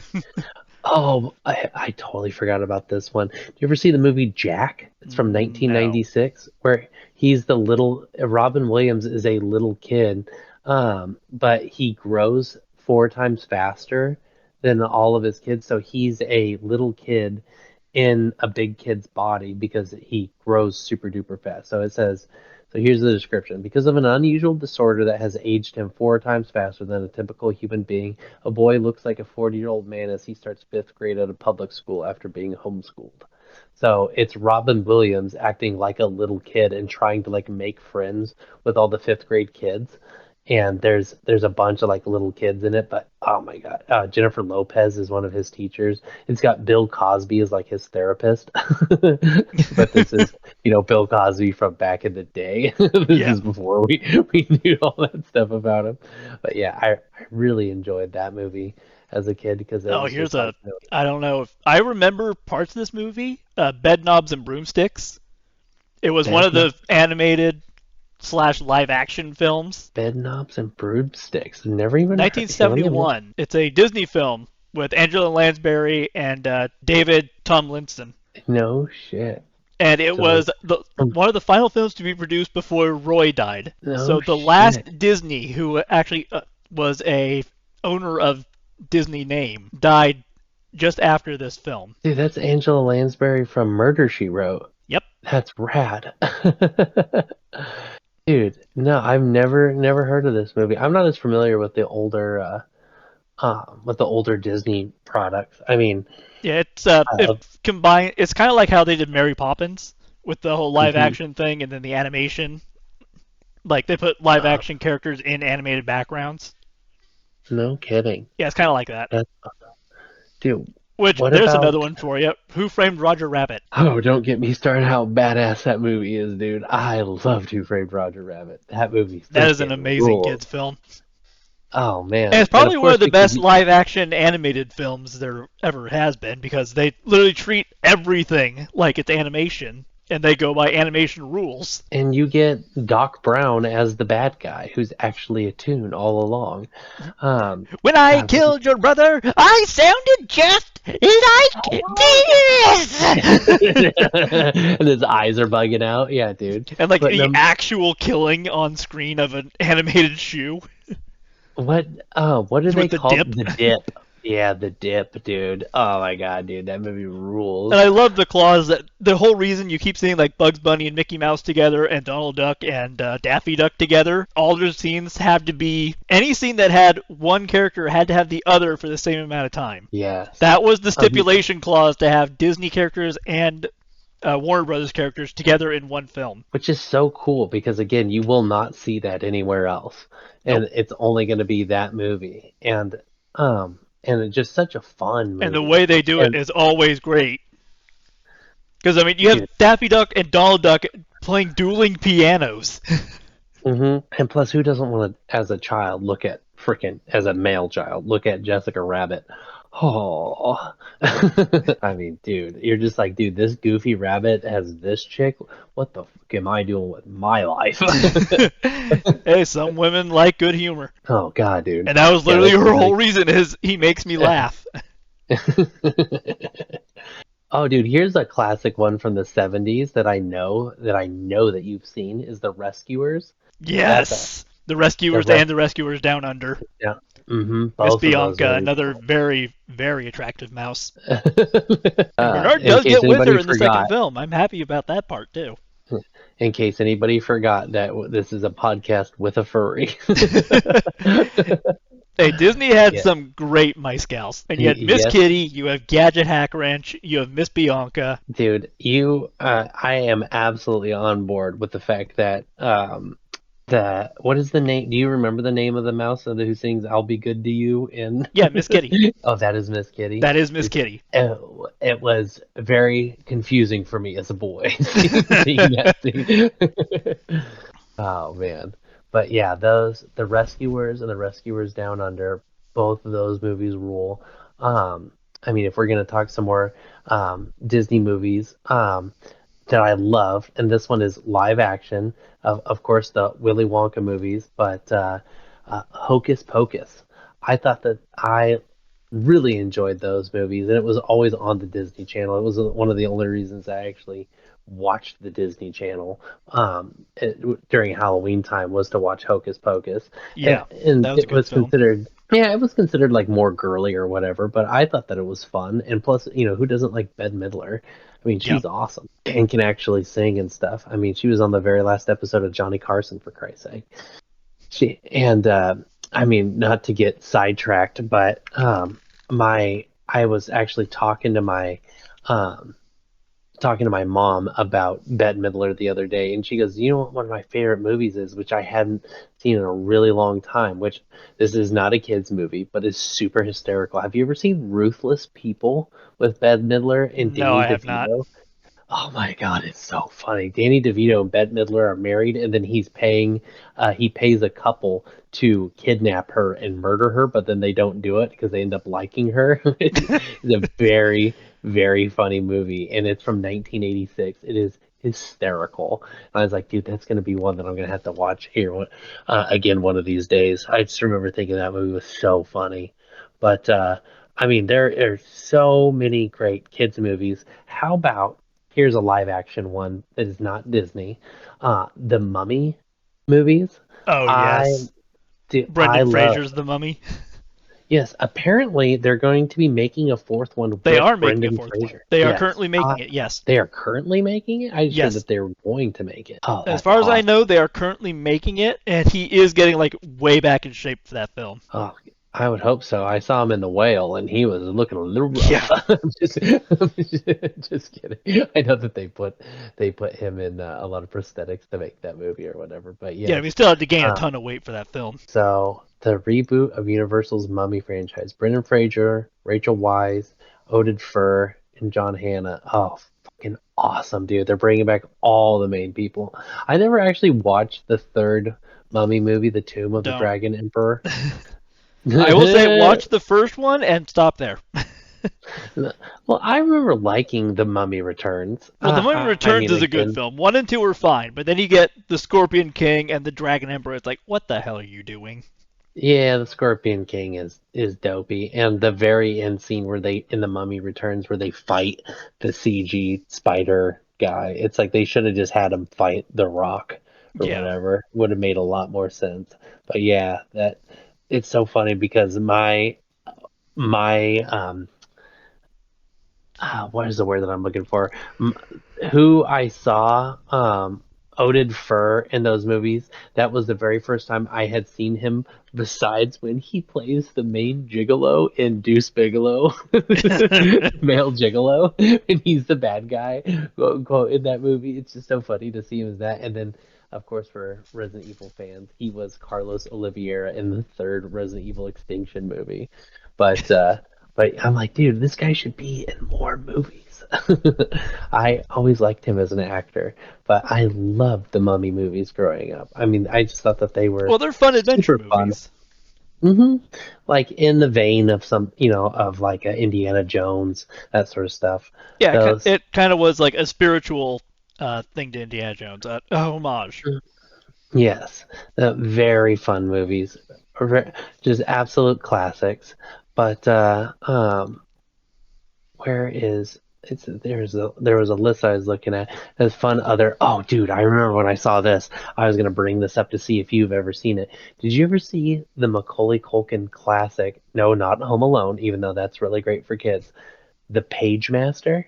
Yes, That is a super cool that is one, another or at least one I that thought it has was. a live character in an animated world, at Yes, least for dude. parts of it, and then it goes full animation. I love so this is 1994. Yeah, that oh my gosh. I just remember the colors coming down in the library coming down the hallway and stuff. I really enjoyed that movie. That is another one that I had on a VHS. And of course, back in the day, you could actually have movies that were super high quality like that. I mean, it's a kids movie after all, whatever, that are not really long. Like, is an hour and 20 minutes. There's a lot of these that we're bringing up and talking about that are like an hour and 15, that are shorter than an hour and a half. And so I feel like one of the tropes in modern movies is that a lot of them are way too long just because the editors don't know how to cut crap out that's just not needed and Yeah, that you just that's don't need certain things. well that, and it's also like, well, we want to cut this out. No, you can't. It's too important to the message. Yeah, and it's It's like like, you but don't need. it doesn't need to be here. It doesn't match the rest of the film. Doesn't matter if it pushes the agenda. It has to be there. Well, The Page Master was a very fun movie. So the plot synopsis is a cowardly boy who buries himself in accident statistics enters a library to escape a storm, only to be transformed into an animated illustration by the Page Master. He has to work through obstacles from classic books to return to real life. But yeah, that Macaulay Culkin's in that one, and oh, dude, holy crap! This can't believe we haven't brought this up. When we were talking about movies that were treating kids like they were a bit more adult, this movie is rated G, and I find it to be absolutely terrifying. Is The Brave Little Toaster, Oh yes, 1987? That movie that is a freaking horror rules. movie, and it's a horror movie wrapped up as a kids movie. Dude, I love The that entire movie. junkyard scene. I, dude, Phil Hartman does the voice of one of those kids. John Lovitz as the radio. There is a lot of great scenes in that movie. I love The Brave Little Toaster. God, dude, that I didn't know that they had made more than one. Holy crap, The Yeah, Brave they Little made Toaster the only one I can think of. There goes were to more sequels Mars. than this, but the Riddle Toaster Goes to Mars. Yeah, they're showing that on here. I never even knew those existed. I just remember seeing the original when I was a kid and being terrified from a couple of the little scenes from the scenes in that. I'm trying to remember like the one really notorious scene that is super scary. I think it's the And junkyard scene. is that where like it's gonna eat them or something? Yeah, I I'm think trying to, that was it. but yeah, that I absolutely loved that movie. And really, Blanky. if you want a good kids film, you can't go wrong with anything from the Muppets. Oh, dude, Jim the Henson Muppets Company, you rule. definitely can't go wrong. The Muppets Christmas Muppets Carol, rule. Muppets Great Muppet Investigation, or the The Great Muppet Muppets Caper. Treasure Island. Yeah, Muppet Treasure If Island. You really can't go wrong with a Muppets film. yes, the Muppets are great for any age. Like I even the think new that two were really good too. yeah, the Muppets movie that came out. Yeah, there were Um, two of them, and they were both pretty good. yeah, those It's both hard of to those believe that movies the were Muppets great. actually did start as an adult show. Oh, that's funny. I did not Yeah, know the that. Muppet Show Tonight was originally supposed to be for adults. It was not considered a kids show. Like Space Ghost, Ghost Coast to Coast. Yeah. You're like, wait, I thought that this was animated. It's for kids, and you watch it, you're like, what the hell are they talking about? Well, I mean, you go down that route, you get people who've seen Watership Down Oh, Jesus. That is or not for Plague children. Dogs. Yeah, It's like, Plague Dog. oh, this is clearly for kids. It's animated. It has cute animals. And then you watch it's like, oh shit, this is not for kids. This is brutal. Or just like I would put that in sort of the same realm, not as brutal as both of those movies, is that movie Nine. Oh, Nine is really good. yes, I'd say gore. watch the short film version instead of the theater length one, just because it has Mm-hmm. more soul to it, I think. Mm-hmm. And we did talk about that one more back in our Yes, podcast where we did talk about shorts that became full-length animations. yes, Nine was a fantastic movie. I remember seeing that in the movie theater. Really enjoyed it. Bought it on Blu-ray. Yeah, it's definitely an underrated film. Oh, here's a fun animated one that's not. I don't think that it's in the mainstream. Is We're Back, a dinosaur story? Did Oh you ever yes, see I do that one? recall that. A time-traveling scientist goes back to prehistoric times and feeds dinosaurs a magic cereal that increases their intelligence. Next, they land in modern New York City for a series of comic adventures where you have John Goodman as the voice of Rex, the T-Rex, Jay Leno as a Vorb. There's Walter Cronkite is Captain New Eyes, who's the good one, and then Screw Eyes, Professor Screw Eyes is the bad one. Got Martin Short in there. Yeah, Nice. yeah, Screw Eyes really freaked me out as a kid. But I remember really enjoying that movie, especially the fact that that kid had like a Rube Goldberg machine that made him fried egg sandwiches. And I It was was like, it you was can a put it. Jimmy Neutron invention. Yes. That was the first time I knew that you could have an egg on a sandwich, and it made me obsessed with the idea of having an egg on a sandwich. But yeah, dude. Oh, I remember seeing this at school, but I don't remember anything about it. Is the Pebble and the Penguin? I sort of recall it. Like I've seen it. I recall parts of it, but I could not for the life of me tell you the story. Oh, here's one that It's was one one of of my those things. It's favorites. like I remember specific scenes. I remember the characters. I remember everything about it except the story of the film. um, here's And that was one. also a Don Bluth film. Was it? I think it was. I have not seen that one in so long. Let me open it up here on IMDb. And yes, director's Don Bluth. Yes, it was. Yeah, Yeah. Don Bluth did a bunch So, of great films, and then he did some hubby, not so great films like A Troll in Central Park. hubby, who's Martin Short, must present his special pebble to Marina Annie Goldman before the Pebble Festival is over, or lose his chance forever. Jim Belushi, Tim Curry. Yeah, that's gonna be one that I'm gonna have to watch again one of these days. But where did it go? Um, here's one that I'm American not sure if Tail. you've seen. American Tail. Yeah, the two American Tail films. American Tail. I don't think I've ever seen American American Tail. Tail, Fievel Goes West. Oh yeah, dude. Five Goes West. I know Yeah, about that's that. a Don Bluth film as well. Five Those are both Goes, Don Bluth films. dude. And American Tail, dude. Holy crap! I haven't thought about that in so long. Yeah, those two Oh are my also god, real good films. dude. Jimmy Stewart. When was this made? Nah, Five Goes West, 1991. Jimmy Yeah. Stewart, John Cleese. Oh, dude, Dom DeLuise, John Yeah, Lovitz. Dom DeLuise, Dude, I think, plays Tiger in both films. yes, He's dude. the big orange cat. Oh man, I totally forgot about these movies in American Tail. Holy shit. This is, dude, now you're bringing me back. This is what happens when you don't do any research before the podcast. You get hit with these nostalgia. Oh man. Well, Yeah, I'm not dude. even doing research now. Yeah.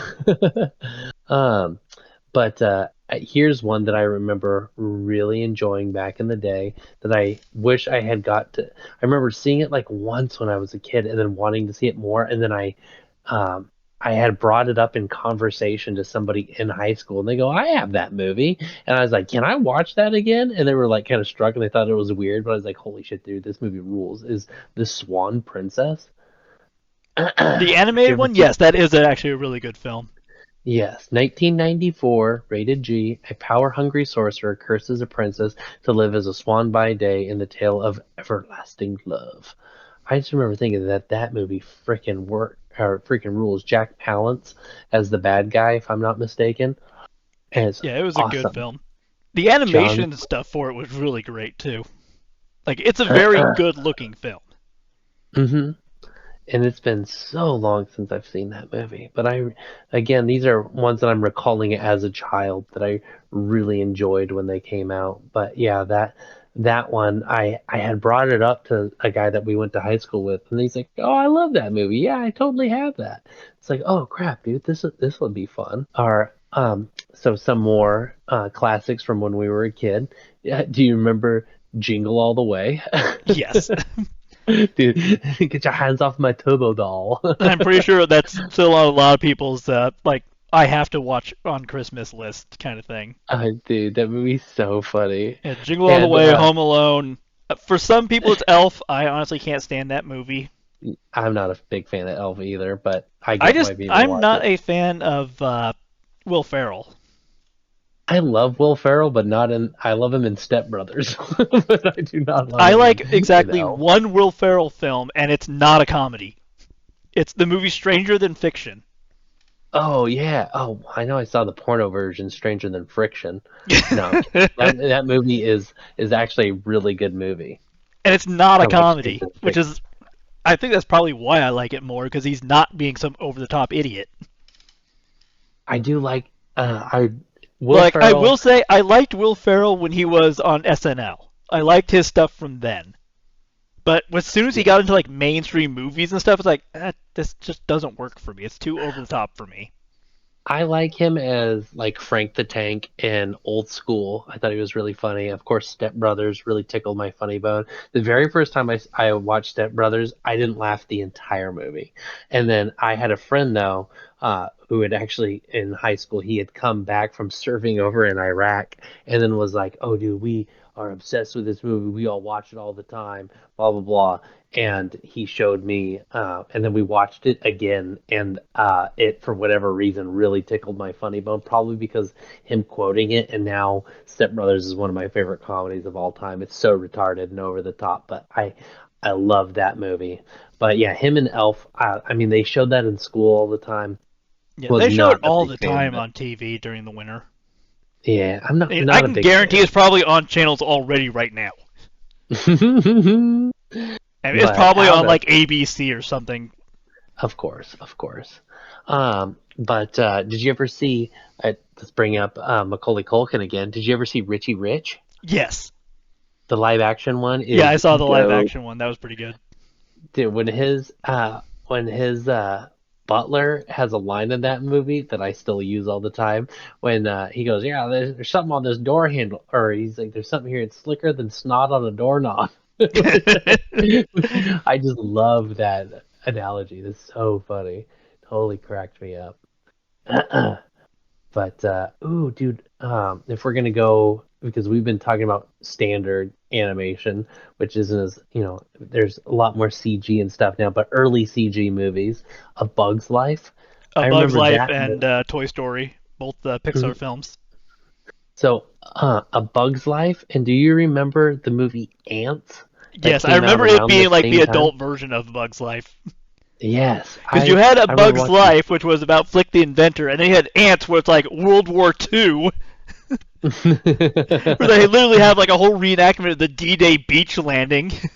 Yeah, dude. That it has Woody Allen, Sharon Stone, Sylvester Stallone, Gene Hackman, Jennifer Lopez, Danny Glover, Christopher Walken. There As I is a recall, there were a bunch of bunch people of movies like that. I think the term is twin movies.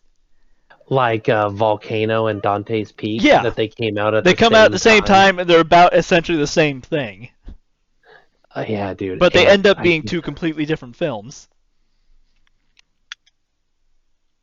And I'm pretty sure the term for that is twin film. When film releases. So it's probably a lot because a lot of companies were doing that. Deep Impact and Armageddon. Yeah, that's another one.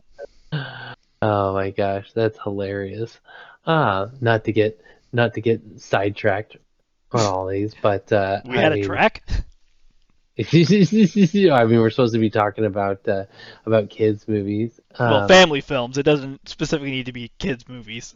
Dude, yeah, But I guess it's Top kind of the Gun and same thing Iron because you'd Eagle. really kind of consider kids movies as family movies. Yeah, well, like, yeah, it's just funny because like a lot of like my like family movies that we watched a lot growing up were like Jaws, Twister, like things that you wouldn't technically like like Tombstone, things that are not technically for kids or whatever, but were released when I was a kid and watched them a lot.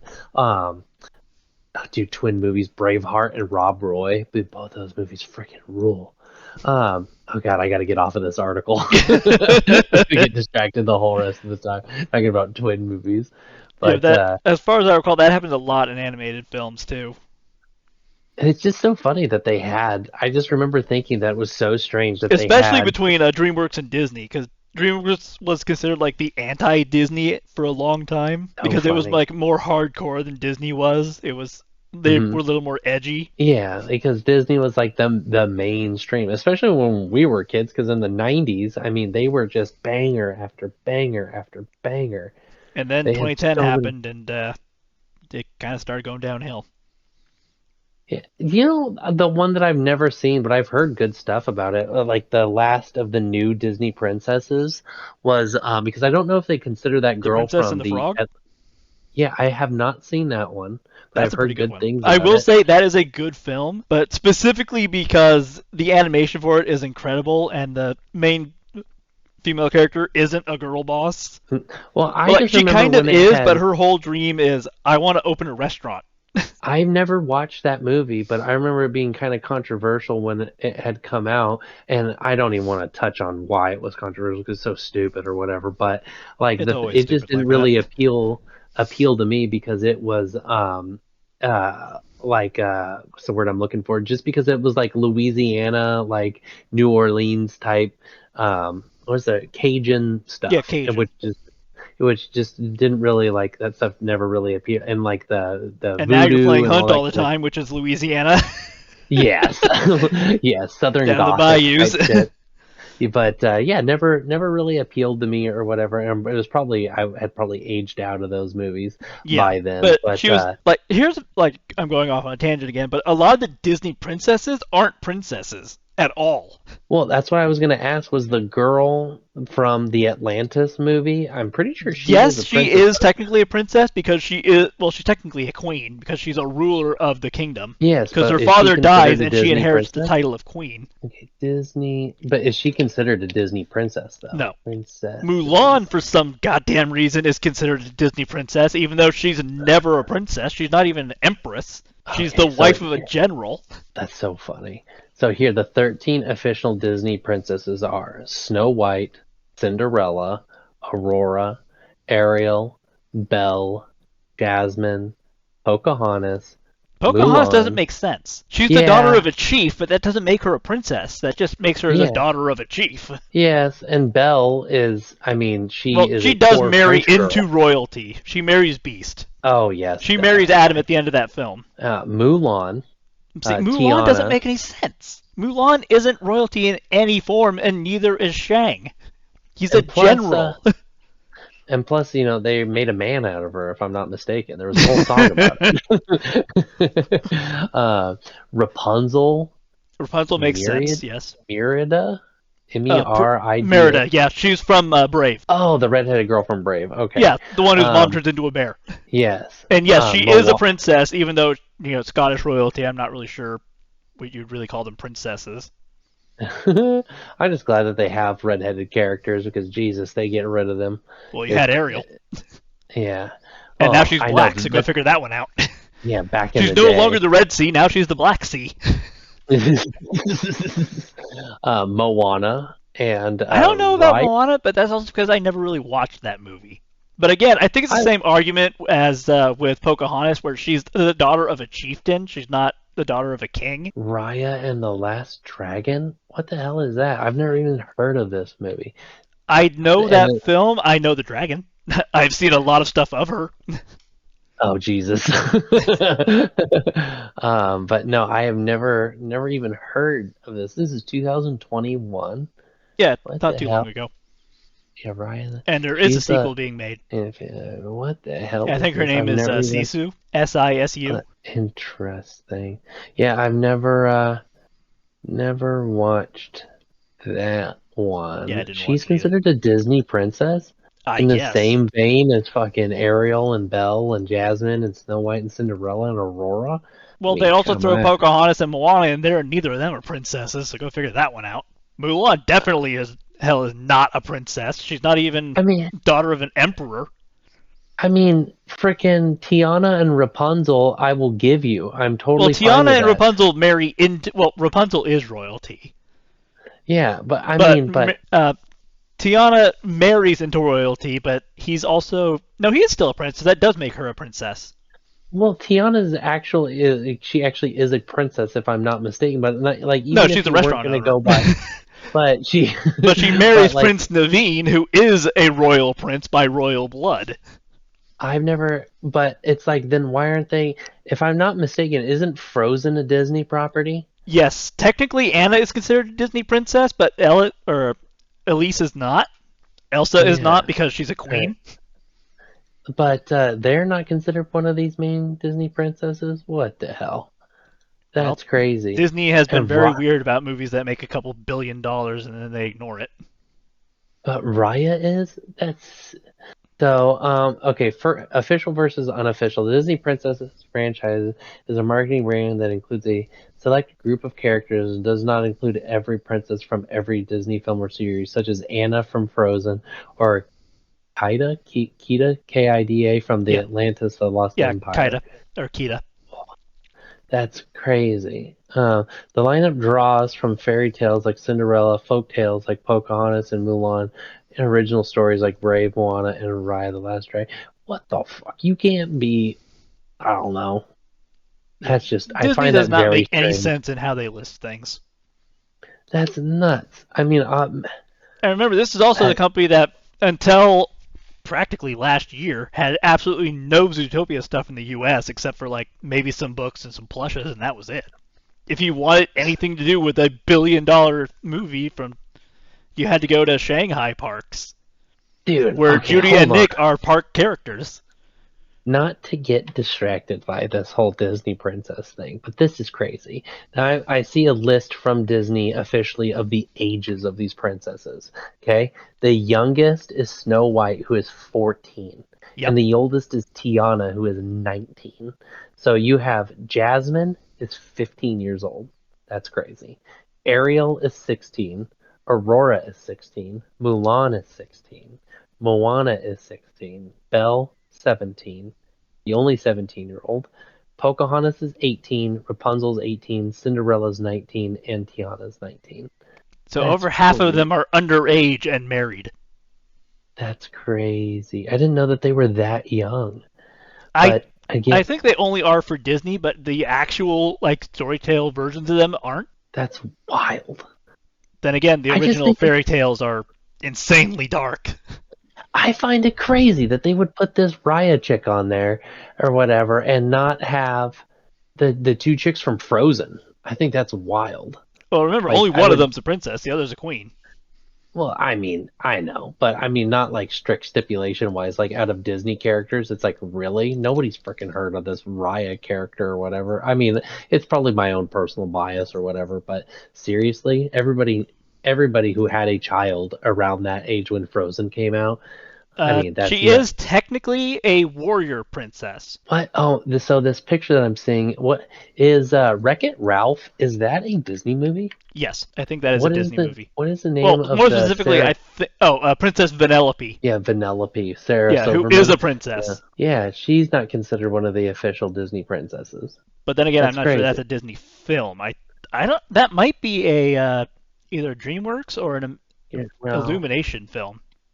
Disney. Because there A, aren't really any Disney characters that show up in that film, but there's a lot of video game characters that do. a Disney. Is Wreck-It Ralph a? Yes, Wreck-It Ralph is a Disney movie.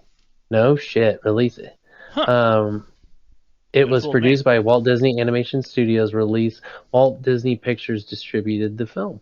Okay. And the sequel was also made by Disney. Interesting. But yeah, Vanellope isn't considered one of the official ones anyway. I find that bizarre. Absolutely freaking Yeah, and bizarre. like 3 of the princesses on the princess list officially aren't princesses at all. So go figure that one out. Moana made a shitload of money, so I get why they're doing that. Merida, sure. Well, I mean, Merida I've is seen a that movie. princess in terms that her father is a king. I mean, and that one made some money or whatever, but was Raya from that other one, was that like a big movie? Am I just Uh, freaking smoking IMDb gives crack? it a 7.3. I mean, did it make a lot of money? I don't Letterbox even. is 3.2 out of 5. Raya and the Last Dragon, did that?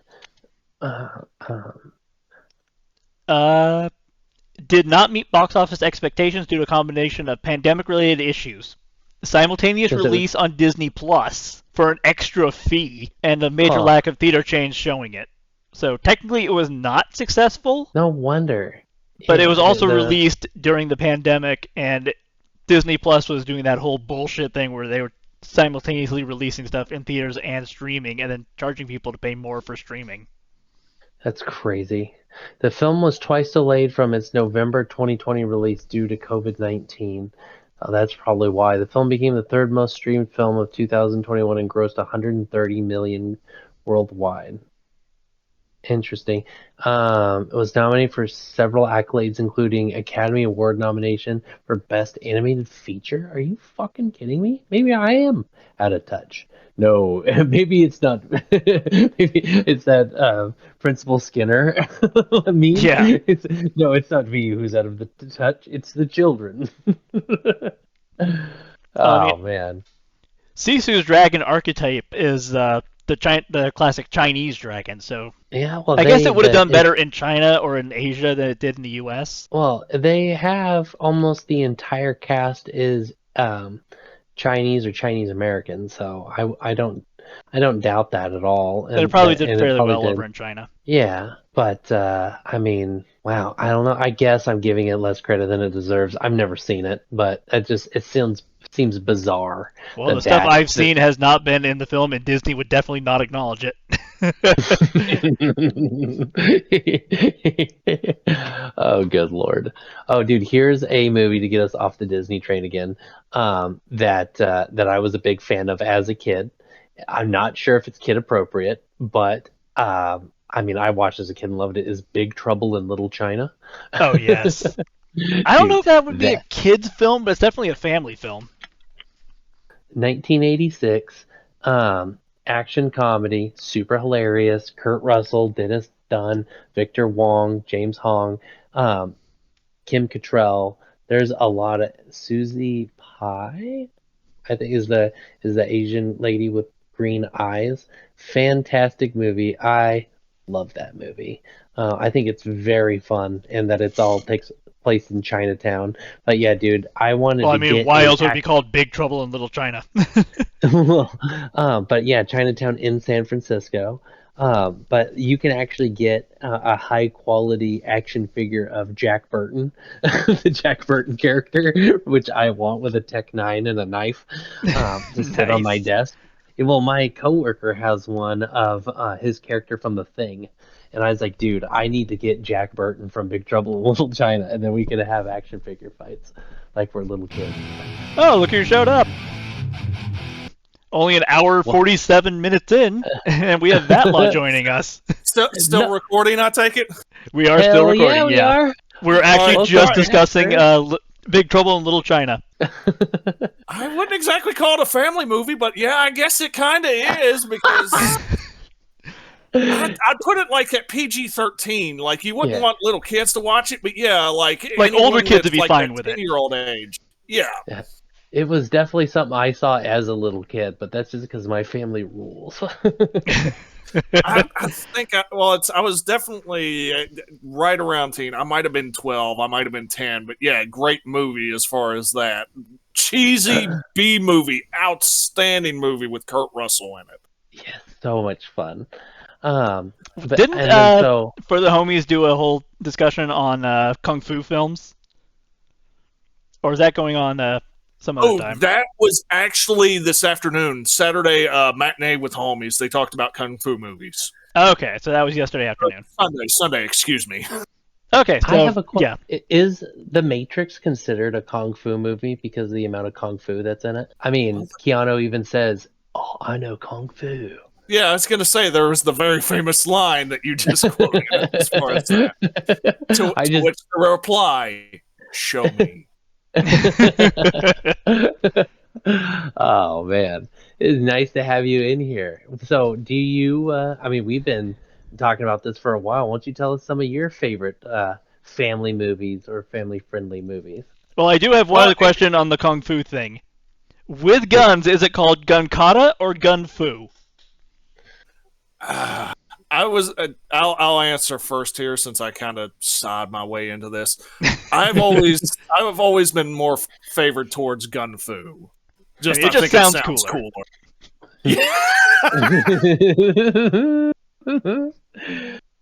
Oh, that's hilarious. Like gun kata, don't get me wrong, it's still got that kind of zinger to it, but gun fu sounds like it would be an official martial art if like someone came up with it. Yes. Even like if it was like way older, we're talking like 1600s where it was blunderbuss pistols or something, like it would still be gun fu then and sound cool as hell. Yeah. And not as a slight towards Equilibrium, which has gun kata in it, if I'm not mistaken. That's what they call it in that movie. But I'm trying to remember the line or which movie the line comes from. It's like, I don't know Kung Fu, but I know Glock Fu. I'm going to say, I don't remember that one either, but that's a hell of a line. Yeah. Yeah, I'm trying to remember who said that. Somebody I remember, because that's one that sticks out in my head is, I don't know how to whoop your ass, but I'll just shoot you. Classic Indiana Jones thing. I was going to say, it sounds like it'd be a line from Shoot 'em Up, but they might have taken it from somewhere else. Yeah, it might have been. Oh, God. Talk about a movie that makes you want to use your blinker. But no, as far as family movies, well, if we say family kung fu movies, you can include most Jackie Chan movies because those are generally lovely movies. Yes. Oh, yes. I can't believe I did not bring up a single Jackie Chan movies. I was literally showing my boys scenes from Jackie Chan movies. Oh my gosh, I could like Shanghai Nights. Oh, dude. Oh, yeah, like the mainstream ones. I'm talking about like the ones that he did back when he was in China, like Police Story and City Who Hunter? Am I? Dude, I don't think I know that one. But yeah, he has a lot of classics.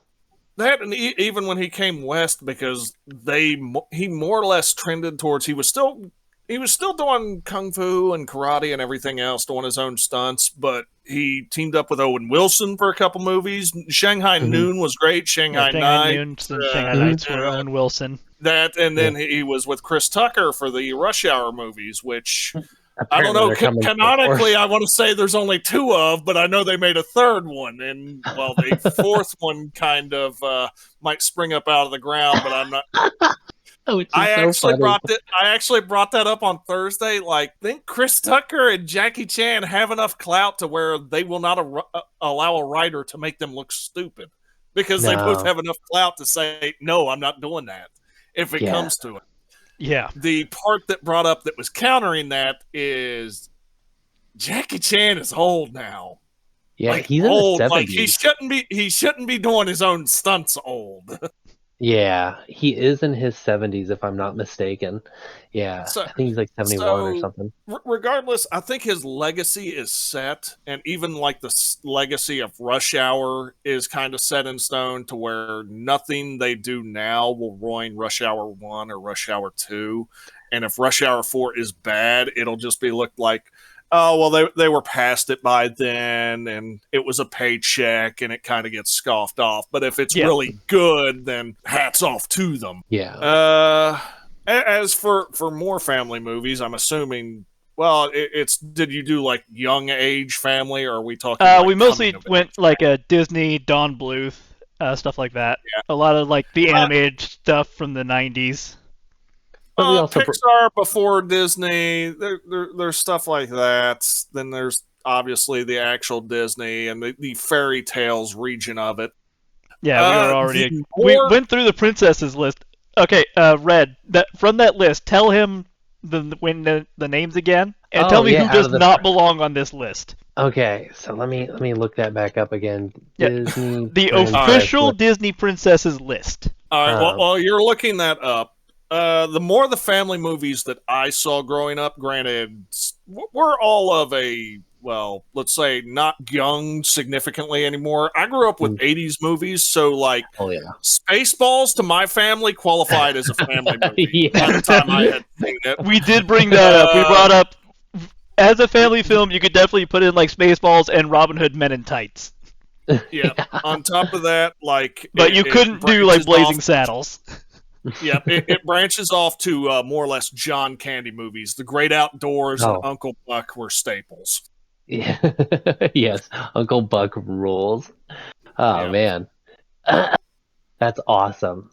So just to hit that princess list real quick before we keep moving down the way was of course Snow White, Cinderella, Princess Aurora, Ariel, Belle, Princess Jasmine, Pocahontas, Mulan, Tiana, Rapunzel, Merida, Moana, and Raya.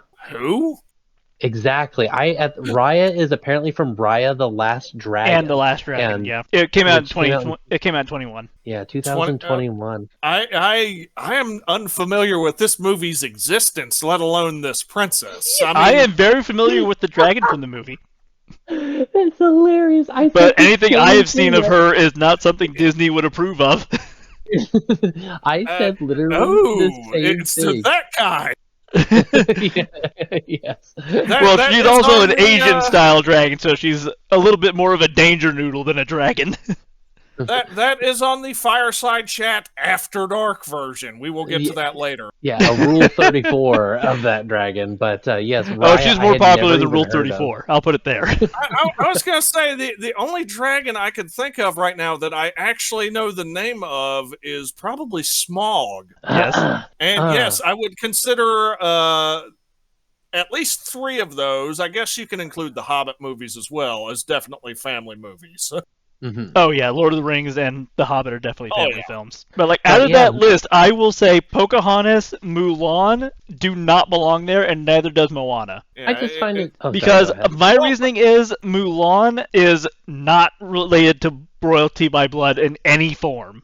She's married to a general at the end of the first film, not to an emperor, so she's not an empress. She is not a descendant of the Emperor in that film, or in any telling of it. She is literally just from a noble family. She is not a princess. If anything, she's maybe a duchess or something like that. Pocahontas, I'm going to say no to as well, as well as Moana for the same reason. They are not princesses. They are not daughters of kings. They are daughters of chieftains. I mean, if we're not just going down that very narrow, like if it's just like, okay, they appeared as like a main or like a big side character in a Disney movie. I just pulled up this list of who are technically would be huge female characters in Disney movies. Princess Leia, because they bought the Star Wars movies. Technically, she's a Disney princess now, but like Tinkerbell is not one. No, Tinkerbell definitely isn't. She's a fairy. She's not even related to royal blood in any form either. I'm not even sure the fairy royal family exists in Peter Pan. But I have a wrench for the system as soon as you're done, Red. Oh no. And then 2 other characters that I would have thought that were in, again, if you're not looking at the narrow view of do they actually have to be royalty or something like that, just big Disney characters. Meg from the Hercules movies, and Esmeralda from the Hunchback of Notre Dame. And of course, God damn, talk about a dark film. Yeah, and Jane from the animated Disney Tarzan movie or whatever. I just would have thought that like those characters would be considered Disney princesses before this Raya character, but again, I'm out of the loop on that even happened. I mean, I've seen Moana, and I was kind of I was like, really? But I mean, it did make $1 billion or whatever, so I'm like, sure, whatever. But And Anna is not on the list either, even though that movie made a couple $1 billion. Yeah, the Frozen movies. I cannot believe that both of those girls are not technically Disney princesses, and it's like those talk about huge influences on younger. Like I had a daughter who was very young at the time when the first Frozen movie came out, and yeah, if you're gonna ask her who's a Disney princess, she would have said Anna or Elsa. So, but no, go ahead. Well, mine's more the trolley one, and it's after the Fox acquisition. Klinger from MASH. Since I know the age of the panelists. Yeah, that's so funny. Talk about things that you couldn't do anymore. But yeah, him pretending to be a girl just so that he's crazy, so that he wouldn't have to continue fighting in the war. I remember him stripping the rubber liners off of the windshield wipers and eating them or whatever, and trying to boil a bolt because he was trying to eat an entire Jeep to get out of having to do something. So funny. And any of you under the age of 30 listening to this, just go to Google real quick, Klinger from MASH, and it'll take about 30 seconds after you hit search, and you'll figure it out. You might not find it as funny as the three of us, but you might find it a little funny. That's so funny, dude. Well, I mean, you want to go off with the Fox merger. What the hell is her name? The Na'vi. From Avatar. Avatar. Yeah, technically she's in the same vein as Pocahontas and Moana as a daughter of a chieftain, but not technically royal. Mm-hmm. But then again, I don't think the Na'vi society has a king, so to speak. Or what about Wendy from Peter Pan? Called? Yes, from Peter Pan. She's not considered one. Well, she's also not royalty or even related. She's just a random girl. Or yes, like they're not even London upper crust society. She's just a girl. Yes, I mean, I'm not going by the strict like has to be a princess title because apparently Disney isn't either. But also the little girl from Lilo and Stitch. I mean, she's not considered one. I mean, if we're going off just box office or like how much money something is made, Judy isn't considered a Disney princess either. Mm-hmm. That's so funny. I mean, but she's not a human. Some of the things I'd say. I mean, I don't have a problem with a bunny being a Disney princess. It would make more sense than a bunch of the others on the list.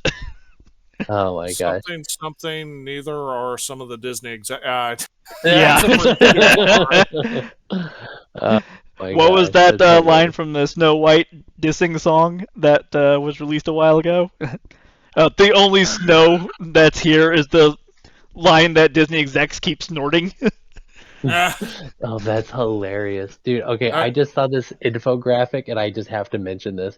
And it's going over Disney princesses, like the status of parents, their sidekicks, like they're an animal or an object, and blah blah blah, employment and all that kind of stuff. The best one is the very last one. It says wears pants at least once. It is just Mulan and Jasmine, and all the rest of them are no. Only Mulan and Jasmine ever wore pants, which is it's so funny. But anyway, if we're gonna get back on the main topic of discussion, unless you guys want to keep going over Disney princesses, flabbergasting how they make. We can make that a whole other topic. We can make that a whole other podcast, just going over what the hell is a Disney princess. Oh, in fact, there's an idea for December. What the hell is a Disney princess? December edition. You might have to divide that into parts when we get to like 2 or 3 hours, because I don't think we'd finish. Oh man! I mean, this one's already over 2 hours, so. Here, I got one that's a good movie. It's PG-13, but I still would consider it a family movie. Is Independence Day. I mean, that's a classic Will Smith. I mean, we're just going to pretend that the sequel does not exist, but the sequel? original Independence that's like Day. the rest of the world. Even when it came out, nobody saw it, so it really doesn't exist. I actually had a significant chunk of people in the theater when I saw it, and I did not go in the first week. I was like, nah, I'm not going to bother. I'm not that interested. And then I got really bored. I was like, yeah, let's look at showings. Okay, I'll go see it for shits and giggles. And oh boy, howdy, was that a There was a mistake? lot of shit, but no giggles. Welcome to Earth. Oh man. But yeah, that was a big one when I was a kid. Love that. Yeah, Last another Roland Action Emmerich Hero. disaster film. Oh, Gremlins. That's PG. And it's a Christmas movie. Well, it's bring it up yet. Every Christmas. I mean, hell, we already brought up Christmas. Elf. Oh my gosh, that's hilarious. And like Christmas movies that are not technically Christmas movies, like Die Hard or what is it? It's the Nightmare guy Before who Christmas. I've never actually seen that movie. What the hell? It's with Gina Davis and Samuel L. Jackson. What the hell is the name of that Long movie? Kiss Goodnight There we go. Thank you. That is technically a Christmas movie. has one of my favorite lines of all time. Well, actually, it's two lines because it's a question and an answer. Hit me. And by that, do either of you know it? I do not. I've seen that movie, and I know I'm gonna recognize it as soon as you say it, but it's been a minute. All right. Well, I'll do the Gina Davis line, and we'll see if you recognize it enough to actually provide the response for the Samuel L. Jackson line. Were you born this stupid, or did you take lessons? No, I'm not remembering it. Oh, his response was, "I took lessons." I took lessons. Fantastic. God, that was one that was recommended by a family member because I had not seen it when I was younger. And I was like, okay, I'll check it out, sure. And then I was like, dude, this movie fucking rules. And his Samuel L. Jackson's character in that movie is very funny. Oh yeah, it's one of those. I don't know if it would qualify for hidden gem status, but I mean, it's definitely not a lot of people saw it. Yes, The Long Kiss Goodnight is a fun. That's a Shane Black movie, if I'm not mistaken. He's who wrote that. Really? Well, I don't remember feet in the movie, so I'm not certain if it was Shane Black or not. Or maybe, well, if Shane Black directed, there'd be feet in it, but maybe if he wrote it, he didn't have that kind of influence. Yep. Shane Black is the writer. Who directed it? It was directed by Rennie Harlan. Never heard of this person. Let me see what else. Did that person direct any other movies? Yes, he made. He directed Cliffhanger, Cutthroat Island, with Gina Davis. I think Cliffhanger would have been before it, so he would have had some clout in there coming into that movie. So he would have been able to like say, "No, we're not doing that." Oh, holy shit. Most recently, he directed the Strangers Chapter 1 and Chapter 2. Oh, that's hilarious. I was like, what else has this guy done? But yeah, it doesn't look like it looked like he moved back into TV for a little bit, but yeah. He was the director of that movie. Yes, he did Cliffhanger before, and then Cutthroat Island after, which absolutely bombed, and then The Long Kiss Goodnight. Director's Jail. Yeah. Yeah. He directed TV. Yeah. Oh, he directed Die Hard 2. Interesting. Nice. Interesting. Die Hard 2, it was probably just good enough to keep him out of director's jail, and then he was like, okay, you get another strike, and they're sending him back to TV for a while, and that's basically what happened. Which not an uncommon story in Hollywood, because there's a whole lot of "what have you done for me lately?"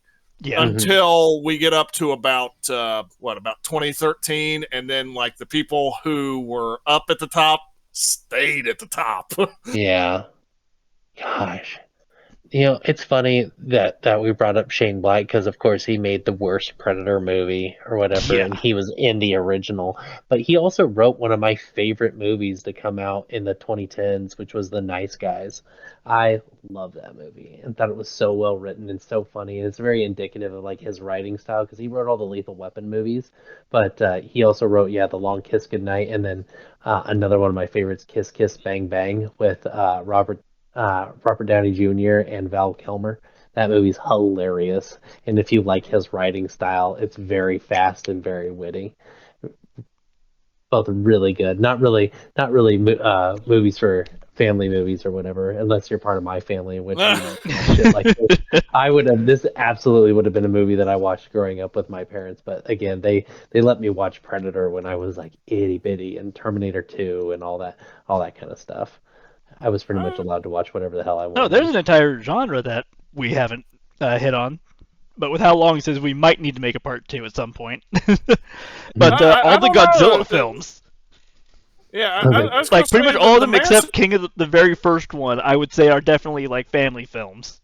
The Manson family probably has a pretty interesting film library. Probably. Or the family from the Texas Chainsaw Massacre. I forget the hell their name. Yeah, I was. Yeah, if y'all been going 2+ hours, then yeah, it's Dude. be very hard pressed to open up some new topics. Oh, dude, I can talk about movies for any amount of time period, so it doesn't matter. I mean, I will talk for hours, so I don't really care. But A Knight's Tale, I thought that is a really fun movie. It's for kids. I mean, you got the late Heath Ledger in it, one of his great movies that he made before he died. I remember really enjoying that as a teenager, and that's going to be a fun one. I remember showing that to my daughter, but I have yet to show that to my boys. I've got a 4 and a 7-year-old, but I showed them, and Tobias knows about this, but I'm letting you know that I showed them Dragonheart this weekend, and they were they were a big fan of that. I love Dragonheart. They got really sad at the end, of course, and I was like, oh my! It started tugging on my heartstrings. I was like, holy shit, I can't. I almost forgot how sad this was. You'll notice one of the big things missing right now is where the hell have the one-offs gone? And the answer is the risk, and Hollywood is risk averse. Yeah, I know, dude. Tell me about it. It's so lame. Not to mention, Hollywood family value isn't exactly family value anymore. Mm-hmm. No, it's not for many, many years.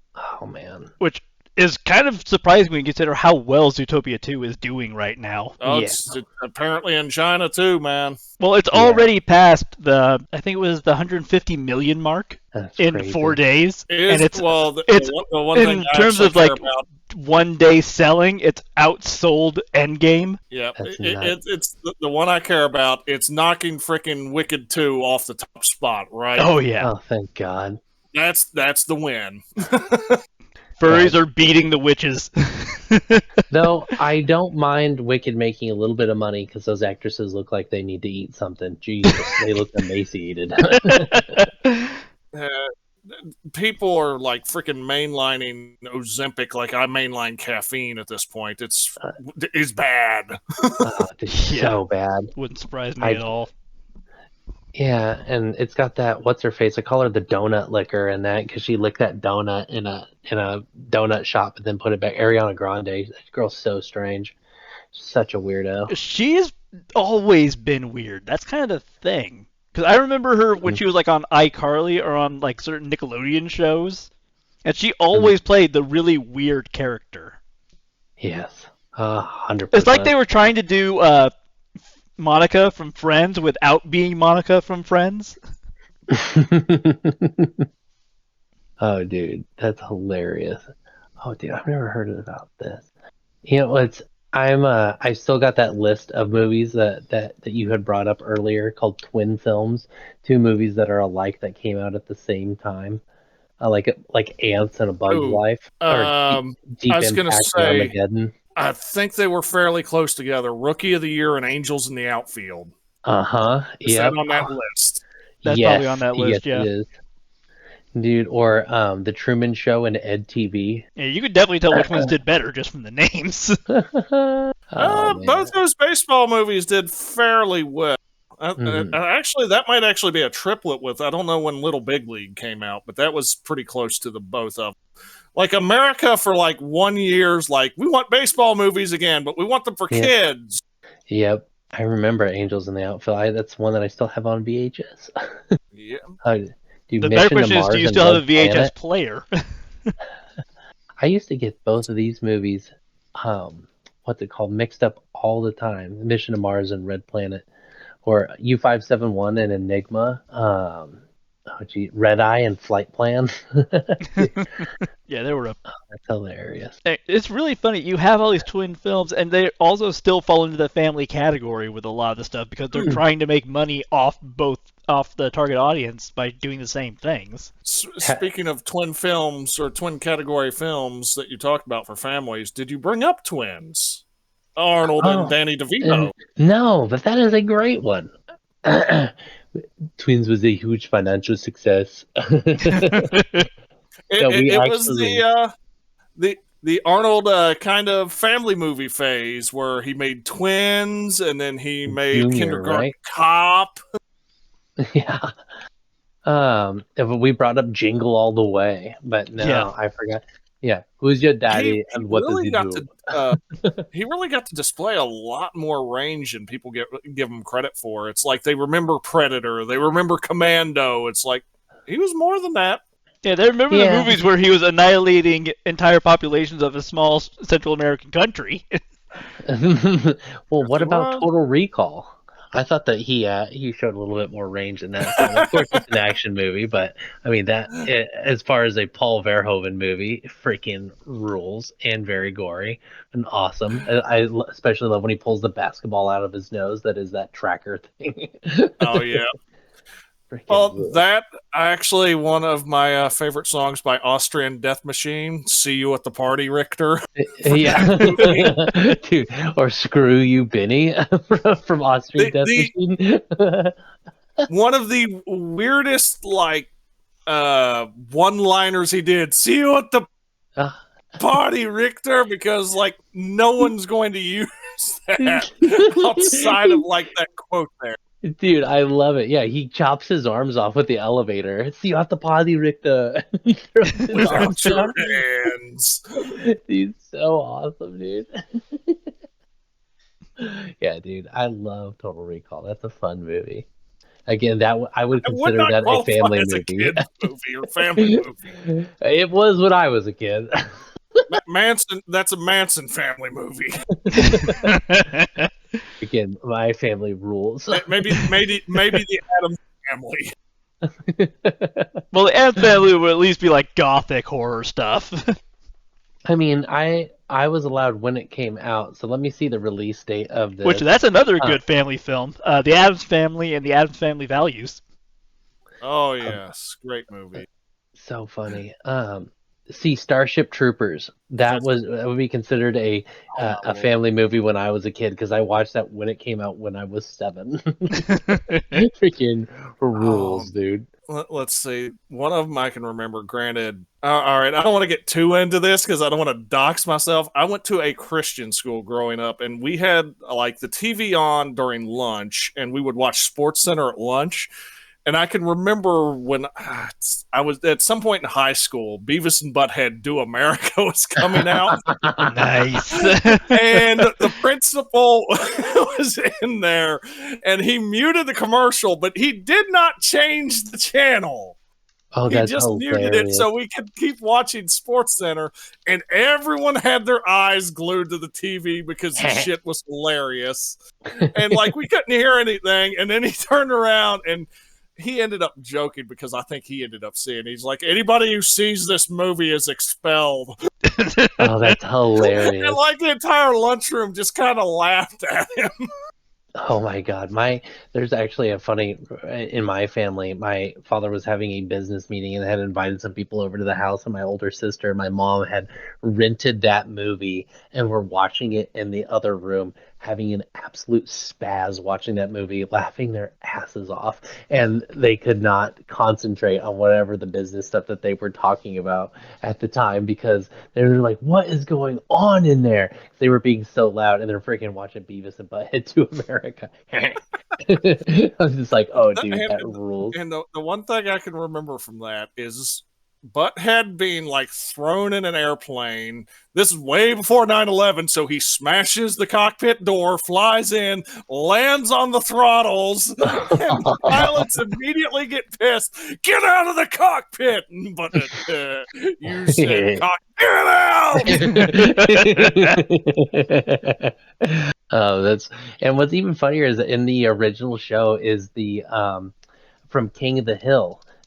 what's his face, Hank, is a character in Beavis and Butthead. Well, it's the motivation for him because it's Mr. Anderson, if you can remember from that show, and who he evolved into Hank Hill on his own show. Yeah. But he ends up having a big part of that because he's got they keep asking for the unit, and Beavis and Butthead keep referring to my unit, just making it a dick joke, and finally, like, Anderson gets framed for having the unit, and like Beavis and Butthead get like a hero's welcome for helping recover it. It flies on the air, hits Butthead on the head, who catches it. This is major spoilers for a movie that's over 30 years old, so fuck it. No worries. Hits him on the head, lands in his hand, everyone's freaking out, and then he's, here you go. And there's the resolution. They talk about polishing a knob with him.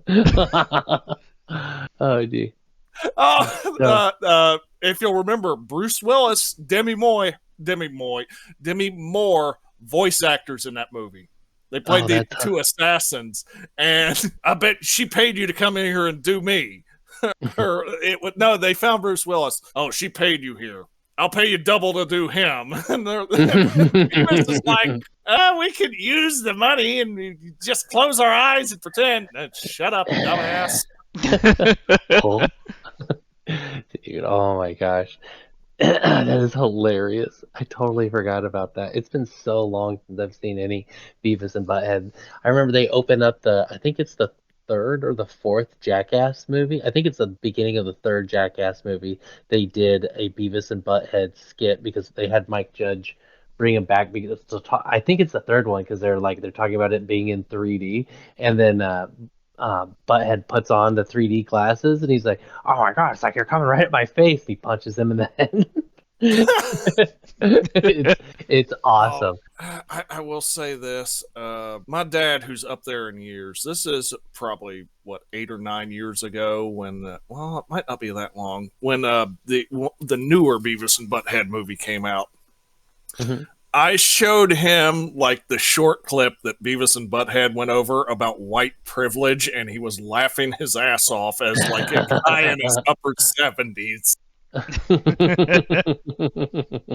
Just sitting there laughing hysterically as like one of them, I think, stole a cop car or something, and it is, "You're under arrest." Sir, I think you're forgetting about my white privilege. Yeah. And if you'll remember how that conversation starts, there's a black college student, a black woman college student, who starts talking about a white privilege. Then a white liberal man walks up, shushes her, and continues to talk about it. Oh my god. It's hilarious. But yeah, they learn about white privilege. They immediately steal a bunch of shit, and they're like, "Nope, you can't do anything. We have white privilege." Walk out in traffic, cause an accident, try to steal a cop car because they think they have white privilege. Oh god, that's so funny. God, Beavis and Butthead. This is not a topic that I thought was going to come up during this, but again, excellent family material. Depending on how cool your family is. Yeah, definitely one of those things. Oh shit. Well, we are just about 2.5 hours, so I'm gonna call it there. Maybe we'll do a part 2 of this at some point. Man. Thank you for joining us, man. Hopefully I gave a little kind of spices to add to the nice stew being made here. Oh, you brought up Jackie Chan movies. I cannot believe that had not been brought up. I mean, fantastic movies. Well, like I said, when it's just the two of us, it does kind of fall more towards like what we're more known with. Like we definitely, when we get more people in here, we definitely get a lot more variety of what people grew up with. Oh yeah. It's a nice cross section though. Yeah, it's always kind of fun to see like what kind of movie did you grow up with? What was your family like when it came to what kind of media they were showing you? Arnold action movies from the 80s Well, and 90s. I will say this to close this out. It's still my favorite movie to this day, but the Blues Brothers, my sister and I, the closest Yes. one to me in age, we broke a VCR basically because we didn't have a rewinder because we were poor. We had it on VHS, watched the whole movie, rewind it, watch it again. Over Yeah. and over and over again, and we broke a VCR watching it so much, basically because we did not have a rewinder. Oh, dude. When the two Nazis are in the car and then they fall for like ever, and he turns to the other one, he's like, "I've always loved you." That's always The cracks me bridge up. scene where it's "I hate Illinois Nazis," and then they just Elwood decides he's done waiting. It just There are a blows lot through. of scenes where Elwood just decides, you know what, I'm not waiting here. Dude, yeah, that had an award for the longest time. I think until it was taken down by the first Transformers movies, where like the most amount of cars destroyed on screen for one movie because of the amount of cars that they rammed into each other and shit. Those scenes, of course, are all done practically, are just so fantastic. I mean, when the cop car shoots across the highway and lands in the back of the semi and stuff like that. John Candy in that. That movie had so many great cameos, and it had Oh, such It a dude. definitely cast. did. But diversity didn't exist before, like, what, 2015 in movies? And movies Yeah. from the early 80s. There was no such and thing as had women this leading amazing- films either until the late 2010s. This movie had an amazing list of cameos. Oh, dude, And Aretha Jack Franklin? Stewart. Come on.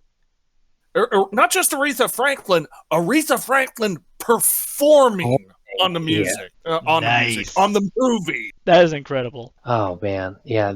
I mean, and not just to talk about the two leads, Dan Aykroyd and John Belushi. It was done by John Landis. I mean, awesome John Landis movie. But yeah, Cab Driving Calloway, through a mall. Frank Oz, James Brown. I mean, there's so many famous people that are in that movie. If you like music, I mean, come on. There's Oh, so many good. definitely. Carrie Shoot, Fisher is a psycho. I don't know if Oh, it's would the Blues Brothers be ex-girlfriend. considered a musical? Musical comedy action. It's basically a variety show turned into a movie. Yes. Oh yeah, Ray Charles. Holy shit, how did I forget Yeah. Ray Charles was in that movie, dude? Oh my gosh. So But good. no, I've thought about cutting out the scene right after they've raised the money and they're about to do the famous 106 miles to Chicago where they're walking through the sewer and Carrie Fisher shows up. I want to make a clip out of please don't kill us. Please don't kill us. Oh my gosh. I love it. And then he just drops her. It's so funny. Drops her in the mud as she's holding like an M16 that is an M16A1, so it still goes full auto because she's sitting there trying to blow him away, and Oh dude, so funny. it's just so good. She gets an unlicensed flamethrower. Well, to be She, fair, you don't even gets need a a license for a bazooka. flamethrower. She blows up a building, and Yeah. just like the police don't even investigate. Dude, yeah, they just walk away from their apartment. They just like brush themselves off. So funny. I love that. Like the movie. police are trying to catch the Blues Brothers, and she's like committing. I don't know if I could say the errorist word on YouTube, so I hope I said it that she's committing those style actions, and nobody cares. It's Princess Leia. We're not gonna Yeah. fuck with her. She Exactly. doesn't have funny. the Force yet, but she Leia Organa. We ain't gonna mess with her. Oh my god. So on funny. that note, I think we'll call it here for this time. We'll definitely probably have to make a part 2 of this. I mean, I wouldn't mind. There's so many films that fit that category, and kind of depending on the family and what they're into, sort of thing. But yeah, I think there's so many movies that we could still talk about. But it's something near and dear to me because I literally try to come up with a new family movie every week to show my boys, something that they've never seen before. Well, I did tell you about the rest of the Scooby-Doo films, and I would definitely say go with those, just because they're great Oh, films. dude. Of course. And one that came to mind was Babe, and Babe 2, The Pig in the City. I think both of those movies would be fun for my boys and Oh, stuff now like you've that. got me And thinking of that Cartoon Network show that had like 6 episodes, Sheep in the Big City. or what I had showed my son right before I showed him a movie trailer for it was the Speed Racer movie that the Wachowskis did, which I thought would be fun. I remember seeing that in the movie theater and loving it, and I was like, dude, my boys would be all over this. But yeah, anyway, I could go on for forever about this, but I love this topic. It was a great one. I think this is actually our longest recording yet. Oh man, I mean, you get me talking about movies, dude. It's all over. Well, I'm glad I could come in to help. Yes, you're I'd always say welcome. I have stuff to plug, but the only real things I have to plug weekly Sunday nights. I swear it's not hentai on Vagabond's channel. Yes, it's a wonderful name for a podcast, is it not? It's so awesome. Every time you say that, it makes me laugh. I'm like, that is such a funny name. Yeah, I have one other appearance this week, but unless you have this out by like Monday afternoon, there's no point in plugging it because it will have happened by then. No, Monday I have. I'll be editing Monday night probably, Yeah, and then Wednesday I will not have a stream because me and Red are going to go see Zootopia 2, Yes. Yeah. and then do Well, an audio review of it on Thursday, and I'll probably have that up by Friday. Yeah, for the people in the future past, if you go back Monday, December 1st, that live stream on Isaac's channel, the Golden Hour podcast, I will be a guest on that. All right. Fantastic. The only thing I have to plug is this show. I love it. You just love talking about bullshit. Pretty much. So as always, have a good one, everybody. Thank you.